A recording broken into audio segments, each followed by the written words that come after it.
ਸਤਿ ਸ੍ਰੀ ਅਕਾਲ। Punjabi radio USA ਸੁਣ ਰਹੇ ਦੇਖ ਰਹੇ ਸਾਰੇ ਹੀ ਸਰੋਤਿਆਂ ਦਰਸ਼ਕਾਂ ਨੂੰ ਜੀ ਆਇਆਂ ਨੂੰ ਗੁਰਦੁਆਰਾ ਸਾਹਿਬ ਟਾਰਾਬਿਊਨਾ ਯੂਬਾ ਸਿਟੀ ਤੋਂ ਅੱਜ ਦਾ ਅਪਡੇਟ ਇਮੀਗ੍ਰੇਸ਼ਨ ਦਾ ਪ੍ਰੋਗਰਾਮ ਗੁਰਦੁਆਰਾ ਸਾਹਿਬ ਟਾਰਾਬਿਊਨਾ ਯੂਬਾ ਸਿਟੀ ਤੋਂ ਜਿੱਥੇ 45ਵਾਂ ਮਹਾਨ ਨਗਰ ਕੀਰਤਨ ਸਜਾਇਆ ਜਾ ਰਿਹਾ ਆ। ਪੰਜਾਬੀ ਰੇਡੀਓ USA ਦੀ ਟੀਮ ਪਿਛਲੇ ਕਈ ਸਾਲਾਂ ਤੋਂ ਅਪਡੇਟ ਇਮੀਗ੍ਰੇਸ਼ਨ ਦਾ ਇਹ ਪ੍ਰੋਗਰਾਮ ਨਵੰਬਰ ਦੇ ਪਹਿਲੇ ਸ਼ਨੀਚਰਵਾਰ ਨੂੰ ਹਮੇਸ਼ਾ ਇੱਥੋਂ ਕਰਦੀ ਆ। ਤੇ ਮੇਰੇ ਨਾਲ ਹਰਜੋਤ ਸਿੰਘ ਖਾਲਸਾ ਜੀ ਜੁੜੇ ਆ। ਹਰਜੋਤ ਸਿੰਘ ਜੀ ਜੀ ਆਇਆਂ ਨੂੰ ਸਵਾਗਤ ਹੈ। ਸਤਿ ਸ਼੍ਰੀ ਅਕਾਲ ਜੀ। ਸਤਿ ਸ਼੍ਰੀ ਅਕਾਲ, ਧੰਨਵਾਦ ਜੀ ਆਇਆਂ ਨੂੰ।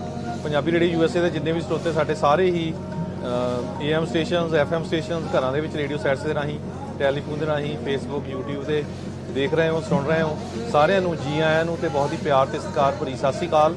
ਸਰੋਤਿਓ ਅੱਜ ਨਵੰਬਰ ਦੀ 2 ਤਰੀਕ ਆ ਤੇ ਦਿਨ ਸ਼ਨੀਚਰਵਾਰ ਆ।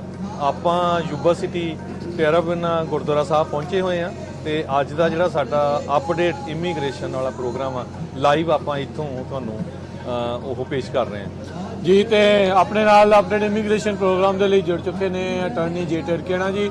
ਅਟਾਰਨੀ ਟਰਕੇਣਾ ਭਾਜੀ ਸਵਾਗਤ ਹੈ। ਸਤਿ ਸ਼੍ਰੀ ਅਕਾਲ ਜੀ ਆਇਆਂ ਨੂੰ। ਸਤਿ ਸ਼੍ਰੀ ਅਕਾਲ। ਕੀ ਹਾਲ ਚਾਲ ਹੈ ਜੀ? ਬਹੁਤ ਵਧੀਆ ਜੀ, ਬਹੁਤ ਠੀਕ ਵਧੀਆ। ਮੇਰਾ ਤਾਂ ਪਰਸਨਲੀ ਤੀਜਾ ਪ੍ਰੋਗਰਾਮ ਹੈ ਤੁਹਾਡੇ ਨਾਲ। ਹਾਂਜੀ ਜਦੋਂ ਤੋਂ ਪੰਜਾਬੀ ਰੇਡੀਓ ਨਾਲ ਜੁੜੇ ਆ ਉਦੋਂ ਤੋਂ ਹੀ ਸਬੱਬ ਬਣਿਆ ਇੱਥੋਂ ਯੂਬਾ ਸਿਟੀ ਤੋਂ ਜਾ ਪਹਿਲਾਂ ਦਰਸ਼ਕ ਬਣ ਕੇ ਆਈਦਾ ਸੀਗਾ। ਹੁਣ ਇਹ ਹੈ ਕਿ ਹਾਂ ਬਿਲਕੁਲ ਜਿਹੜਾ ਗੁਰਦੁਆਰੇ ਦੇ ਨਾਲ ਹੀ ਹਾਂਜੀ ਜਿਹੜਾ ਪਹਿਲਾਂ ਹੀ ਆਪਣਾ ਬੂਥ ਆ ਤੇ ਜਿਹੜੇ ਸੁਣ ਰਹੇ ਆ ਤੁਸੀਂ ਆ ਸਕਦੇ ਆ। ਅੱਜ ਅਕਸਰ ਤੁਸੀਂ ਕਹਿੰਦੇ ਆ ਕਿ ਦੂਰੋਂ ਦੂਰੋਂ ਹੀ ਸਲਾਮ ਬੁਲਾ ਦਿੰਦੇ ਆ। ਅੱਜ ਇੱਥੇ ਆ ਕੇ ਗੱਲਬਾਤ ਕਰਾਂਗੇ ਆਪਾਂ। ਜੇ ਕੋਈ ਵੀ ਤੁਹਾਡੇ ਸਵਾਲ ਹੋਵੇ ਉਹ ਵੀ ਆਪਾਂ ਕਰ ਸਕਦੇ ਜੀ। ਸੋ ਬਹੁਤ ਸਾਰੇ ਜਿਹੜੇ ਸਰੋਤੇ ਹੁੰਦੇ ਉਹਨਾਂ ਦੀ ਕੰਪਲੇਨ ਹੁੰਦੀ ਜੀ ਕਈ ਵਾਰੀ ਵੀ ਜੇ ਭਾਜੀ ਮਿਲਦੇ ਨਹੀਂ ਤੇ ਅੱਜ ਤੇ ਕੱਲ 2 ਦਿਨ ਪੰਜਾਬੀ ਰੇਡੀਓ USA ਦਾ ਬੂਥ ਬਿਲਕੁਲ ਜਦੋਂ ਤੁਸੀਂ ਮੇਨ ਰੋਡ ਤੋਂ ਐਂਟਰ ਕਰਦੇ ਆ ਮੇਨ ਜਿਹੜਾ ਗੇਟ ਹੈਗਾ ਬਿਲਕੁਲ ਸਾਹਮਣੇ ਹੈਗਾ ਉੱਤੇ ਪੰਜਾਬੀ ਰੇਡੀਓ USA ਲਿਖਿਆ ਹੋਇਆ। ਗੁਰਦੁਆਰਾ ਸਾਹਿਬ ਨੂੰ ਜਦੋਂ ਤੁਸੀਂ ਐਂਟਰ ਕਰਨਾ ਬਿਲਕੁਲ ਖੱਬੇ ਪਾਸੇ ਜਿੱਧਰ ਜੋੜੇ ਲਾ ਕੇ ਮੱਥਾ ਟੇਕਣ ਜਾਣਾ ਉਹਨਾਂ ਦੇ ਬਿਲਕੁਲ ਲਾਗੇ ਹੈਗਾ। ਤੇ ਜੇ ਨਾ ਵੀ ਇਮੀਗ੍ਰੇਸ਼ਨ ਦਾ ਸਵਾਲ ਹੋਵੇ ਵੈਸੇ ਵੀ ਆ ਸਕਦੇ। ਹਾਂਜੀ hello hi okay Y Sat Sri ਅਕਾਲ ਜਿਹੜੀ ਆ ਜ਼ਰੂਰ ਬੁਲਾਉਣੀ ਚਾਹੀਦੀ ਆ। ਸੋ ਅਕਸਰ ਅਸੀਂ ਸਕਰੀਨ ਦੇ ਇੱਕ ਦੂਜੇ ਪਾਸਿਓਂ ਬੈਠ ਕੇ ਪ੍ਰੋਗਰਾਮ ਕਰਦੇ ਆ। ਇੱਦਾਂ ਰੂਬਰੂ ਫੇਸ ਟੂ ਫੇਸ ਪ੍ਰੋਗਰਾਮ ਕਰਦੇ ਵੀ ਮੌਕਾ ਘੱਟ ਮਿਲਦਾ ਹੈ। ਸਾਨੂੰ ਖੁਦ ਵੀ ਆਪਣਾ ਕਈ ਚਿਰ ਹੀ ਹੋ ਗਿਆ। ਕਈ ਸਾਲ ਵੀ ਨਾ ਸਾਲ ਬਾਅਦ ਹੀ ਕਰਨ ਲੱਗੇ ਹੋਵਾਂਗੇ। ਸੋ ਇਦਾਂ ਰੁਝੇਵੇਂ ਇਦਾਂ ਆ ਅਮਰੀਕਾ ਦੇ ਇਸੇ ਤਰੀਕੇ ਦੇ ਨਾਲ ਦੁਨੀਆ ਦੇ ਵਿੱਚ ਜ਼ਿੰਦਗੀ ਦੇ ਰੁਝੇਵੇਂ ਅਕਸਰ ਇਦਾਂ ਦੇ ਹੀ ਹੁੰਦੇ ਆ। ਤੇ ਇਹ ਮੌਕਾ ਹੁੰਦਾ ਆ ਇੱਕ ਤਾਂ ਨਗਰ ਕੀਰਤਨ ਦੇ ਦਰਸ਼ਨ ਹੋ ਜਾਂਦੇ ਆ, ਗੁਰੂ ਘਰ ਦੇ ਦਰਸ਼ਨ, ਸੰਗਤਾਂ ਦੇ ਦਰਸ਼ਨ ਹੋ ਜਾਂਦੇ, ਇੱਕ ਦੂਜੇ ਨੂੰ ਮਿਲਣ ਦਾ ਵੀ ਇਸ ਦੇ ਨਾਲ ਸਬੱਬ ਬਣਦਾ ਆ। ਬਾਕੀ ਅਸੀਂ ਸਾਰੀਆਂ ਹੀ ਸੁਣਨ ਵਾਲੇ ਜਿਹੜੇ ਸਾਡੇ ਸਰੋਤੇ ਆ ਦਰਸ਼ਕ ਆ ਉਹਨਾਂ ਨੂੰ ਬੇਨਤੀ ਕਰਦੇ ਆ ਕੱਲ ਐਤਵਾਰ ਨੂੰ ਗੁਰਦੁਆਰਾ ਸਾਹਿਬ ਟਾਰਾਬਿਊਨਾ ਯੂਬਾ ਸਿਟੀ ਵਿਖੇ ਜੋ ਨਗਰ ਕੀਰਤਨ ਆ ਉੱਥੇ ਹੁਮ ਹੁਮਾ ਕੇ ਪਹੁੰਚੋ। ਸੰਗਤਾਂ ਜਿਹੜੀਆਂ ਉਹ ਜ਼ਰੂਰ ਪਹੁੰਚਣ ਤੇ ਬਹੁਤ ਹੀ ਰਮਣੀਕ ਮਾਹੌਲ ਜਿਹੜਾ ਇੱਥੇ ਬਣਿਆ ਆ। ਸਗੋਂ 2 ਦਿਨ ਪਹਿਲਾਂ ਮੀਂਹ ਪੈ ਕੇ ਮਿੱਟੀ ਘਟਾ ਬਹਿ ਗਿਆ ਤੇ ਜਿਹੜੇ ਅਗਲੇ ਸ਼ਨੀਚਰਵਾਰ ਦੀ ਦੁਪਹਿਰ ਤੋਂ ਬਾਅਦ ਚ ਤੇ ਐਤਵਾਰ ਨੂੰ ਚੰਗੀ ਜਿਹੜੀ ਆ ਧੁੱਪ ਖਿੜਨੀ ਆ। ਸੋ ਸੋਹਣਾ ਮਾਹੌਲ ਸੋਹਣਾ ਮੌਸਮ ਜਿਹੜਾ ਉਹ ਰਹਿਣਾ ਆ। ਸੋ ਸਾਰੇ ਜਾਣੇ ਪਰਿਵਾਰਾਂ ਸਮੇਤ ਜਿਹੜਾ ਉਹ ਜ਼ਰੂਰ ਜਿਹੜੇ ਦੂਰ ਦਰਾਡੇ ਹੈਗੇ ਆ ਉਹਨਾਂ ਨੂੰ ਜ਼ਰੂਰ ਦੱਸਦੇ ਜਾਈਏ। ਤੁਸੀਂ ਪੰਜਾਬੀ ਰੇਡੀਓ USA ਦੇ YouTube ਚੈਨਲ ਤੇ Facebook ਤੇ ਬਹੁਤ ਸਾਰੇ ਜਿਹੜੇ ਪ੍ਰੋਗਰਾਮ ਆ ਤੁਸੀਂ ਦੇਖ ਸਕਦੇ ਹੋ। ਬਿਲਕੁਲ ਕਵਰੇਜ ਚੱਲ ਰਹੀ ਹੈ ਪਿਛਲੇ 2 ਵੀਕ ਤੋਂ ਗੁਰਦੁਆਰਾ ਸਾਹਿਬ ਟਾਰਾਬਿਊਨਾ ਯੂਬਾ ਸਿਟੀ ਤੋਂ ਹਰ ਤਰ੍ਹਾਂ ਦੀ ਕਵਰੇਜ ਜਿਹੜੀ ਉਹ ਚੱਲ ਰਹੀ ਹੈ। ਸੋਸ਼ਲ ਮੀਡੀਆ ਤੇ ਕਈ ਦੀ ਬੰਦਾ ਓਵਰਲੋਡ ਵੀ ਹੋ ਜਾਂਦਾ ਆ ਪਰ ਇਹ ਆ ਵੀ ਪ੍ਰੋਗਰਾਮਸ ਇੰਨੇ ਆ ਸਮਾਗਮ ਇੰਨੇ ਚੱਲ ਰਹੇ ਆ। ਸੋ ਆਪਾਂ ਟਰਾਈ ਕਰੀਦੀ ਆ ਵੀ ਤੁਹਾਨੂੰ ਹਰ ਇੱਕ ਚੀਜ਼ ਜਿਹੜੀ ਆ ਉਹ ਕਵਰ ਕਰਕੇ ਜਿਹੜੀ ਉਹ ਦਿਖਾਉਂਦੇ ਰਹੀਏ। ਸੋ ਅਟਾਰਨੀ ਟਰਕੇਣਾ ਜੀ ਸਭ ਤੋਂ ਪਹਿਲਾਂ ਤਾਂ ਪਰਸਨਲੀ ਤੁਹਾਨੂੰ ਵਧਾਈ ਦੇਣਾ ਚਾਹੁੰਦੇ ਆ ਤੁਹਾਡੇ ਉਸ ਕੇਸ ਦੇ ਲਈ ਜਿਹੜਾ ਤੁਸੀਂ ਸਰਕਟ ਕੋਰਟ ਦੇ ਵਿੱਚ ਜਿਹੜਾ ਵਿਨ ਕੀਤਾ ਆ ਜਿਹਦੇ ਨਾਲ ਸਾਈਲਮ ਨੂੰ ਲੈ ਕੇ ਵੱਡੀ ਤਬਦੀਲੀ 9 ਸਰਕਟ ਦੇ ਵਿੱਚ ਆਈ ਆ। ਸੋ ਬਹੁਤ ਬਹੁਤ ਵਧਾਈ ਹੋਵੇ ਤੁਹਾਨੂੰ। ਧੰਨਵਾਦ ਜੀ, ਧੰਨਵਾਦ। ਇਹ ਤੁਹਾਡੇ ਕਰਕੇ ਪੋਸੀਬਲ ਆ, ਸਾਰਿਆਂ ਕਰਕੇ। 9 ਸਰਕਟ ਵਾਲਾ ਨੇ ਤਾਂ ਕੇਸ ਦੇਣਾ ਨਹੀਂ ਸੀਗਾ ਕਿਸੇ ਨੇ, ਸਿੱਧੀ ਗੱਲ ਆ। ਜਿਹੜੀ ਪੰਜਾਬੀ ਰੇਡੀਓ ਕਰਕੇ ਜਿਹੜਾ ਰਾਹ ਉਧਰ ਨੂੰ ਬਣਿਆ ਠੀਕ ਆ। ਨਹੀਂ ਤਾਂ ਤੁਹਾਡੇ ਨਾਲ ਰੂਬਰੂ ਨਹੀਂ ਹੋ, ਤੁਹਾਡੇ ਥਰੂ ਲੋਕਾਂ ਨਾਲ ਰੂਬਰੂ ਨਹੀਂ ਹੋ ਸਕਦੇ ਸੀਗੇ। ਇਦਾਂ ਦੇ ਕੇਸ ਮਿਲ ਨਹੀਂ ਸਕਦੇ ਸੀਗੇ ਤੇ ਜੇ ਕੇਸ ਮਿਲੂਗੇ ਤਾਂ ਹੀ ਬੰਦਾ ਅੱਗੇ ਪ੍ਰੈਜ਼ੈਂਟ ਉਹਨਾਂ ਨੂੰ ਕਰ ਸਕਦਾ ਰਾਈਟ। ਤੇ ਧੰਨਵਾਦ ਜਿਹੜਾ ਪੰਜਾਬੀ ਰੇਡੀਓ ਦਾ। ਤੇ ਪੰਜਾਬੀ ਰੇਡੀਓ ਹੋਰ ਵੀ ਜਿਹੜੀ ਕਮਿਊਨਿਟੀ ਨੂੰ ਕਾਫੀ ਗਿਵ ਬੈਕ ਕਰਦਾ ਬੜੇ different ways. Thank you. Punjabi ਮਾਂ ਬੋਲੀ ਨੂੰ ਕਲਚਰ ਨੂੰ ਸਾਰਿਆਂ ਨੂੰ ਇਹ ਵੀ ਤੁਸੀਂ ਕਹਿ ਲਓ ਕਿ ਇੱਕ ਪੰਜਾਬੀ ਰੇਡੀਓ ਦੀ ਦੇਣ ਹੀ ਹੈ ਕਮਿਊਨਿਟੀ ਨੂੰ ਕਿ ਇਹਨਾਂ ਦਾ ਪਲੇਟਫਾਰਮ ਆ। ਇਹਨਾਂ ਤੇ ਇਮੀਗ੍ਰੇਸ਼ਨ ਦਾ ਆਪਣਾ ਸਲੋਟ ਰੱਖਿਆ ਉਹਦਾ ਚਲੋ ਆਪਾਂ ਇੱਕ ਕਹਿ ਲਓ ਗੈਸਟ ਬਣ ਕੇ ਆਏ ਸੀਗੇ ਜਿਹੜਾ। ਸੋ ਇਹਦਾ ਕ੍ਰੈਡਿਟ ਜਿਹੜਾ ਪੰਜਾਬੀ ਰੇਡੀਓ ਨੂੰ ਜਾਂਦਾ ਸਾਰਾ। ਥੈਂਕ ਯੂ ਜੀ। ਸੋ ਤੁਸੀਂ ਇਹਦੇ ਨਾਲ ਆਉਣ ਵਾਲੇ ਫਿਊਚਰ ਦੇ ਵਿੱਚ ਹਜ਼ਾਰਾਂ ਨਹੀਂ ਲੱਖਾਂ ਲੋਕਾਂ ਨੂੰ ਜਿਹੜਾ ਫਾਇਦਾ ਹੋਊਗਾ। ਇਹ ਜਿਹੜਾ ਕੇਸ ਆ ਲਗਭਗ ਮੈਨੂੰ ਲੱਗਦਾ ਵੀ ਮੈਜੋਰਟੀ ਕੇਸਸ ਦੇ ਵਿੱਚ ਰੈਫਰ ਕੀਤਾ ਜਾਊਗਾ। ਆਰਕੇਕੇ ਦਾ ਮੁੱਦਾ, ਰੀਲੋਕੇਸ਼ਨ ਦਾ ਜਿਹੜਾ ਮੁੱਦਾ ਆ ਜੀ ਉਸ ਦੇ ਵਿੱਚ ਵੱਡੀ ਤਬਦੀਲੀ ਆਈ। ਕੋਰਟ ਦਾ ਨਜ਼ਰੀਆ ਤੁਸੀਂ ਬਦਲ ਕੇ ਰੱਖਤਾ, ਜਿਸ ਤਰੀਕੇ ਦੇ ਨਾਲ ਕੋਰਟ ਵਾਲੇ ਉਸ ਚੀਜ਼ ਦੇ ਉੱਤੇ ਕਹਿ ਲਓ ਵੀ ਲੋਕਾਂ ਨੂੰ ਫਸਾਉਂਦੇ ਸੀਗੇ, ਜੀ ਤੁਸੀਂ ਉਹ ਫਸਾਉਣ ਵਾਲਾ ਜਿਹੜਾ ਸ਼ਿਕੰਜਾ ਕਾਫੀ ਕਮਜ਼ੋਰ ਕਰਤਾ। ਜੀ ਜਿਹਨਾਂ ਨੂੰ ਨਹੀਂ ਪਤਾ ਕੀ ਸੀਗਾ ਕਿ ਕੇਸ ਤੋਂ ਪਹਿਲਾਂ, ਆਪਣੇ ਵਾਲੇ ਕੇਸ ਤੋਂ ਪਹਿਲਾਂ ਉਹ ਅਕਸਰ ਜਿਹੜੇ ਸਰਕਾਰੀ ਵਕੀਲ ਹੁੰਦੇ ਸੀਗੇ ਉਹ ਇੱਕ ਪੈਕੇਟ ਫਾਈਲ ਕਰਦੇ ਸੀਗੇ, ਉਹਨੂੰ ਆਰਕੇਕੇ ਪੈਕੇਟ ਕਿਹਾ ਜਾਂਦਾ ਸੀਗਾ। ਤੇ ਆਰਕੇਕੇ ਜਿਹੜਾ ਇੱਕ ਐਕਚੁਅਲ ਦੇ ਵਿੱਚ ਇੱਕ ਕੇਸ ਦਾ ਨਾਮ ਆ, ਮੈਟਰ ਆਫ ਆਰਕੇਕੇ। ਹਾਂਜੀ, ਇਹ ਕੇਸ ਦੇ ਵਿੱਚ ਕੀ ਹੋਇਆ ਸੀਗਾ ਕਿ ਉਹਨਾਂ ਨੇ, ਇਹ ਕੋਰਟ ਨੇ ਫੈਸਲਾ ਲਿਆ ਸੀਗਾ ਕਿ ਜੇ ਕਿਸੇ ਦੇ ਲੋਕਾਂ ਦੇ ਢਾਂਚੇ ਆਪਸ ਦੇ ਵਿੱਚ ਰਲਦੇ ਆ ਤੇ ਸਾਰੇ ਜਾਣੇ ਸੇਮ ਚੀਜ਼ ਕਹੀ ਜਾ ਰਹੇ ਆ ਕਿ ਉਹਨਾਂ ਦੀ ਗ੍ਰਾਮਰ ਵੀ ਰਲਦੀ ਆ, ਉਹਨਾਂ ਦੇ ਹਮਲੇ ਜੇ ਕੋਈ ਨਾਰਮਲ ਨਹੀਂ ਆ, ਐਕਸੈਪਸ਼ਨਲੀ ਕੋਈ ਬੜੀ ਅਲੱਗ ਜੀ ਸਿਨੈਰੀਓ ਉਹ ਵੀ ਤੁਹਾਡੇ ਜੇ ਮੈਚ ਹੁੰਦੇ ਆ ਕਿਸੇ ਨਾਲ, ਤਾਂ ਇਹ ਤੋਂ ਸ਼ੱਕ ਜਾਂਦਾ ਕਿ ਇਹ ਲੋਕਾਂ ਦੇ ਕੇਸ ਆ ਜਿਹੜੇ ਅਸਲੀ ਨਹੀਂ ਆ, ਨਕਲੀ ਆ। ਇਹਦੇ ਨਾਲ ਉਹ ਇਹ ਦੇਖਦੇ ਆ ਕਿ ਜੇ ਢਾਂਚੇ, ਗ੍ਰਾਮਰ, ਲਿਖਣ ਦਾ ਸਟਾਈਲ ਕੀ ਇਹ ਇਦਾਂ ਕੋਇਨਸੀਡੈਂਸ ਨਹੀਂ ਹੋ ਸਕਦਾ, ਇੰਨੇ ਸਾਰੇ ਲੋਕ ਜਿਹੜੀ ਇਹ ਸੇਮ ਗੱਲ ਨਹੀਂ ਕਰ ਸਕਦੇ ਆ। ਤੇ ਉਹਦੇ ਬੇਸ ਤੇ ਜਿਹੜੇ ਸਟ੍ਰਿਕਟ ਜੱਜ ਸਪੈਸ਼ਲੀ ਹੁੰਦੇ ਸੀਗੇ ਉਹਨਾਂ ਨੂੰ ਇੱਕ ਤੁਸੀਂ ਕਹ ਲਓ ਕਿ ਟੂਲ ਮਿਲਿਆ ਹੋਇਆ ਸੀਗਾ ਕਿ ਉਹ ਕੇਸ ਜਿਹੜੇ ਤੁਹਾਡੇ ਆ ਡਿਨਾਈ ਕਰ ਦਿੰਦੇ ਸੀਗੇ, ਰੋਕ ਦਿੰਦੇ ਸੀਗੇ, ਕ੍ਰੈਡੀਬਲ ਨਹੀਂ ਤੁਸੀਂ ਹੈਗੇ, ਤੁਹਾਡੀਆਂ ਕਹਾਣੀਆਂ ਜਿਹੜੀਆਂ ਰਲਦੀਆਂ, ਜੋ ਵੀ ਤੁਸੀਂ ਗੱਲਾਂ ਕਹੀ ਜਾਂਦੇ ਆ ਉਹ ਜਿਹੜੀਆਂ ਰਲਦੀਆਂ। ਤੇ ਆਪਾਂ ਵੀ ਉਹਦੇ ਬਾਰੇ ਕਈ ਚਿਰ ਜਿਹੜਾ ਹੋ ਗਿਆ, ਕਈ ਵਾਰੀ ਰੇਡੀਓ ਤੇ ਆਰਕੇਕੇ ਇਹ ਕੇਸ ਜਿਹੜੇ ਡਿਸਕਸ ਕੀਤੇ ਆ। ਜਦੋਂ ਇਹ ਕੇਸ ਡਿਸਕਸ ਕਰਨੇ ਸ਼ੁਰੂ ਕੀਤੇ ਸੀਗੇ ਸਾਡੇ ਲਈ ਵੀ ਇੱਕ ਟੌਪਿਕ ਸੀਗਾ। ਪਹਿਲਾਂ ਇਹ ਪੋਰਟਲੈਂਡ ਤੋਂ ਜਿਹੜੀ ਗੱਲਬਾਤ ਜ਼ਿਆਦਾ ਜਿਹੜੀ ਸ਼ੁਰੂ ਹੋਈ, ਹੌਲੀ ਹੌਲੀ ਸਭ ਤੋਂ ਸਟ੍ਰਿਕਟ ਪੋਰਟਲੈਂਡ ਸੀ। ਹਾਂਜੀ, ਸੈਨ ਫਰਾਂਸਿਸਕੋ ਤੇ ਵੀ ਆ ਗਿਆ। ਤੁਸੀਂ ਲਗਾ ਲਓ ਉਦੋਂ ਜਦੋਂ ਆਪਾਂ ਵੀ ਸ਼ੁਰੂਆਤੀ ਸੀਗੇ ਆਪਣੇ ਲੈਵਲ ਤੇ ਕਰੀਅਰ ਤੇ, ਤੁਹਾਡੇ ਵੀ ਪ੍ਰੋਗਰਾਮ ਲਈ ਮੇਰੇ ਖਿਆਲ ਆਰਕੇਕੇ ਵਗੈਰਾ ਨਵੀਆਂ ਚੀਜ਼ਾਂ ਸੀਗੀਆਂ, ਲੋਕਾਂ ਨੂੰ ਸਭ ਕੁਝ ਅਸੀਂ ਤੁਹਾਡੇ ਥਰੂ ਹੀ ਸਿੱਖਿਆ, ਨਹੀਂ ਤਾਂ ਬਸ ਇੰਨਾ ਹੀ ਪਤਾ ਹੁੰਦਾ ਸੀ ਵੀ ਸਾਈਲੋਂ ਦਾ ਕੇਸ ਆ, ਲਾ ਦਿੰਦੇ ਆ, ਜੱਜ ਨੇ ਕਿਸੇ ਨੇ ਹਾਂ ਕਰ ਦੇਣੀ, ਕਿਸੇ ਨੇ ਨਾ ਕਰ ਦੇਣੀ, ਆਪਾਂ ਨੂੰ ਕਿਹੜਾ ਪਤਾ ਸੀਗਾ, ਟੈਕਨੀਕੈਲਿਟੀ ਨਹੀਂ ਸੀ ਪਤਾ, ਆਪਾਂ ਨੂੰ ਕਿਸੇ ਨੂੰ ਵੀ ਨਹੀਂ ਪਤਾ ਸੀਗਾ ਕਿ ਇੱਥੇ ਬੈਠੇ ਹੋਵਾਂਗੇ ਕਿ ਉਹੀ ਕੇਸ ਦੀ ਇੱਕ ਹੋਰ ਡਿਫਰੈਂਟ ਪਰਤ ਹੋਰ ਨਵੀਂ ਖੁੱਲਣੀ ਆ, ਪਰਤ ਹੋਰ ਨਵੀਂ ਖੁੱਲੂਗੀ, ਇੱਕ ਹੋਰ ਸੁਭਾਅ, ਹੋਰ ਐਂਗਲ ਤੋਂ ਇੱਕ ਗੱਲ ਕਰਾਂਗੇ ਕਿ ਇੱਥੇ ਸ਼ਿਕੰਜਾ ਆਪਾਂ ਕਿੱਦਾਂ ਕੱਸਿਆ। ਸੋ ਜਿਹੜਾ ਆਪਣਾ ਵਾਲਾ ਸੀਗਾ ਕੇਸ, ਕਾਫੀ ਉਹਦੇ ਇੱਕ ਦਰਸ਼ਕਾਂ ਨੂੰ ਦੱਸਣ ਵਾਲੀ ਹੋਰ ਬੈਕਗ੍ਰਾਉਂਡ, ਆਪਾਂ ਕਈ ਵਾਰੀ ਵਕੀਲਾਂ ਨਾਲ ਵੀ ਗੱਲ ਕਰੀ ਤੇ ਉਹਦੇ ਵੀ ਬੜੇ ਪਹਿਲੂ ਆ ਕਿ ਲੋਕੀ ਡਿਸਕਸ ਕਰਦੇ ਕਿ ਇਹਦਾ ਪ੍ਰਭਾਵ ਜਿਹੜਾ ਪਿਆ ਤੇ ਕੀ ਪਿਆ। ਜੱਜ ਵੀ ਜਿਹੜੇ ਹਰਜੋਤ ਜੀ ਕਈ ਵਾਰੀ ਵਧਾਈ ਹੁਣ ਜਦੋਂ ਦਿੰਦੇ ਆ ਤਾਂ ਕਹਿੰਦੇ ਕਿ ਮੈਂ ਵੀ, ਮੇਰੀ ਵੀ ਵਿਚਾਰਧਾਰਾ ਇਦਾਂ ਦੀ ਸੀਗੀ, ਮੈਂ ਤੁਹਾਡੇ ਨਾਲ ਸਹਿਮਤ ਸੀਗਾ ਕਿ ਜੋ ਸਰਕਟ ਨੇ ਫੈਸਲਾ ਕੀਤਾ ਸਹੀ ਕੀਤਾ। ਸੋ 9th ਸਰਕਟ ਨੇ ਫੈਸਲਾ ਇਹ ਕੀਤਾ ਕਿ ਜਿਹੜੇ ਇਹ ਤਾਂ ਤੁਹਾਡੀ ਕਹਾਣੀ ਕਿਸੇ ਦੇ ਨਾਲ ਕਰਦੀ ਹੈ, ਤੁਸੀਂ ਕਹਿ ਰਹੇ ਮੈਂ ਫਲਾਨੀ ਜਗ੍ਹਾ ਤੋਂ ਆਇਆ, ਮੇਰੀ ਉਹ ਪੋਲੀਟੀਕਲ ਐਕਟੀਵਿਟੀ ਆ, ਮੈਂ ਵੀ ਉਹ ਸੁਧਾਰਨ ਦੀਆਂ ਜਿਹੜੀਆਂ ਚੀਜ਼ਾਂ ਕਰਦਾ, ਸਾਰੇ ਲੋਕੀ ਉਹ ਕਰ ਸਕਦੇ ਆ, ਉਹਦੇ ਵਿੱਚ ਕੋਈ ਝੂਠ ਗੱਲ ਨਹੀਂ ਕਿ ਜੇ ਕਿ ਸੇਮ ਏਰੀਆ 'ਚ ਤੁਸੀਂ ਰਹਿੰਦੇ ਆ ਤਾਂ ਸੇਮ ਗਤੀਵਿਧੀਆਂ ਕਰਨਾ ਇਹ ਸੁਭਾਵਿਕ ਜੀ ਇੱਕ ਨਾਰਮਲ ਜੀ ਗੱਲ ਆ, ਨਾਰਮਲ ਜੀ ਗੱਲ ਆ। ਉਹ ਕਹਿੰਦੇ ਕਿ ਜੇ ਤੁਸੀਂ ਇਹ ਤੋਂ ਵੱਧ ਇੱਕ ਸਟੈਪ ਹੋਰ ਵੀ ਲਓ ਕਿ ਜੇ ਤੁਸੀਂ ਤੁਹਾਡਾ ਲੇਖਕ ਜਿਹੜਾ ਹੈਗਾ, ਜੇ ਤੋਂ ਇੰਟਰਪ੍ਰੇਟਰ ਆ ਜਾਂ ਵਕੀਲ ਆ ਤੁਹਾਡਾ, ਉਹਦਾ ਇੱਕ ਲਿਖਣ ਦਾ ਜਿਹੜਾ ਸਟਾਈਲ ਆ, ਆਪਾਂ ਉਹ ਚੀਜ਼ ਦੀ ਵੀ ਤੁਹਾਨੂੰ ਜਿਹੜੀ ਛੋਟ ਦੇ ਦਾਂਗੇ। ਅੱਛਾ ਜੀ। ਕੀ ਹੋ ਸਕਦਾ ਕਿ ਇਹ ਜਿਹੜੇ ਕਹਾਣੀਆਂ ਲੋਕਾਂ ਦੀਆਂ ਰਲਦੀਆਂ ਤਾਂ ਰਲਦੀਆਂ ਕਿ ਇਹਨਾਂ ਦਾ ਜਿਹੜਾ ਲਿਖਣ ਵਾਲਾ ਕਹਾਣੀਕਾਰ ਆ ਉਹ ਇੱਕ ਬੰਦਾ ਵਾ, ਉਹ ਸੇਮ ਆ, ਸੇਮ ਚੀਜ਼ਾਂ ਇਹਦੇ ਵਿੱਚ, ਇਹ ਸਿੰਪਲ ਜੀ ਗੱਲ ਆ, ਇਦਾਂ ਕੋਇਨਸੀਡੈਂਸ ਜਿਹੜਾ ਹੋ ਸਕਦਾ। ਸਾਡੀ ਵੀ ਆਰਗੂਮੈਂਟ ਇਹ ਸੀਗੀ ਕਿ ਜਾਂ ਤਾਂ ਕੋਈ ਇਦਾਂ ਨਾ ਕੋਈ ਕਿਸੇ ਬਹੁਤ ਯੂਨੀਕ ਤਰੀਕੇ ਨਾਲ ਹਮਲਾ ਹੋਇਆ, ਠੀਕ ਹੈ, ਕਿ ਕਿਸੇ ਨੂੰ ਕੋਈ ਹੁਣ ਕਵੇ ਕਿ ਮੈਨੂੰ ਟੈਨਿਸ ਬਾਲ ਦੇ ਨਾਲ ਰੱਸੀ ਨਾਲ ਬੰਨ੍ਹ ਕੇ ਕੁੱਟਦਾ, ਤੇ ਉਹ ਜਿਹੜਾ ਹਮਲਾ ਜਾਂ ਤਾਂ ਕੋਈ ਹੋਰ ਦੇ ਵੀ ਸੇਮ ਹਮਲਾ ਇਦਾਂ ਦਾ ਉਹਨੂੰ ਆਪਾਂ ਮੰਨ ਸਕਦੇ ਹਾਂ ਕਿ ਯਾਰ ਇਦਾਂ ਕਾਪੀ ਕੀਤਾ ਹੈ ਰਾਈਟ। ਪਰ ਜਿਹੜਾ ਤੁਸੀਂ ਸਧਾਰਨ ਜੀ ਗੱਲ ਕਰਦੇ ਆ ਕਿ ਡੰਡੇ ਮਾਰਤੇ ਆ, ਲੋਕਾਂ ਨੂੰ ਕੁੱਟਿਆ ਗਿਆ, ਉਹ ਪਾਰਟੀ ਦੀ ਗਤੀਵਿਧੀ ਜਿਹੜੀ ਕਰਦੇ ਸੀ, ਇਹ ਬੜੀ ਇੱਕ ਸਧਾਰਨ ਜੀ ਗੱਲ ਆ। ਇਹ ਚੀਜ਼ ਤੇ ਤੁਸੀਂ ਲੋਕਾਂ ਦੇ ਜਿਹੜੇ ਕੇਸ ਆ ਉਹ ਡਿਨਾਈ ਜਿਹੜੇ ਆ ਨਹੀਂ ਕਰ ਸਕਦੇ।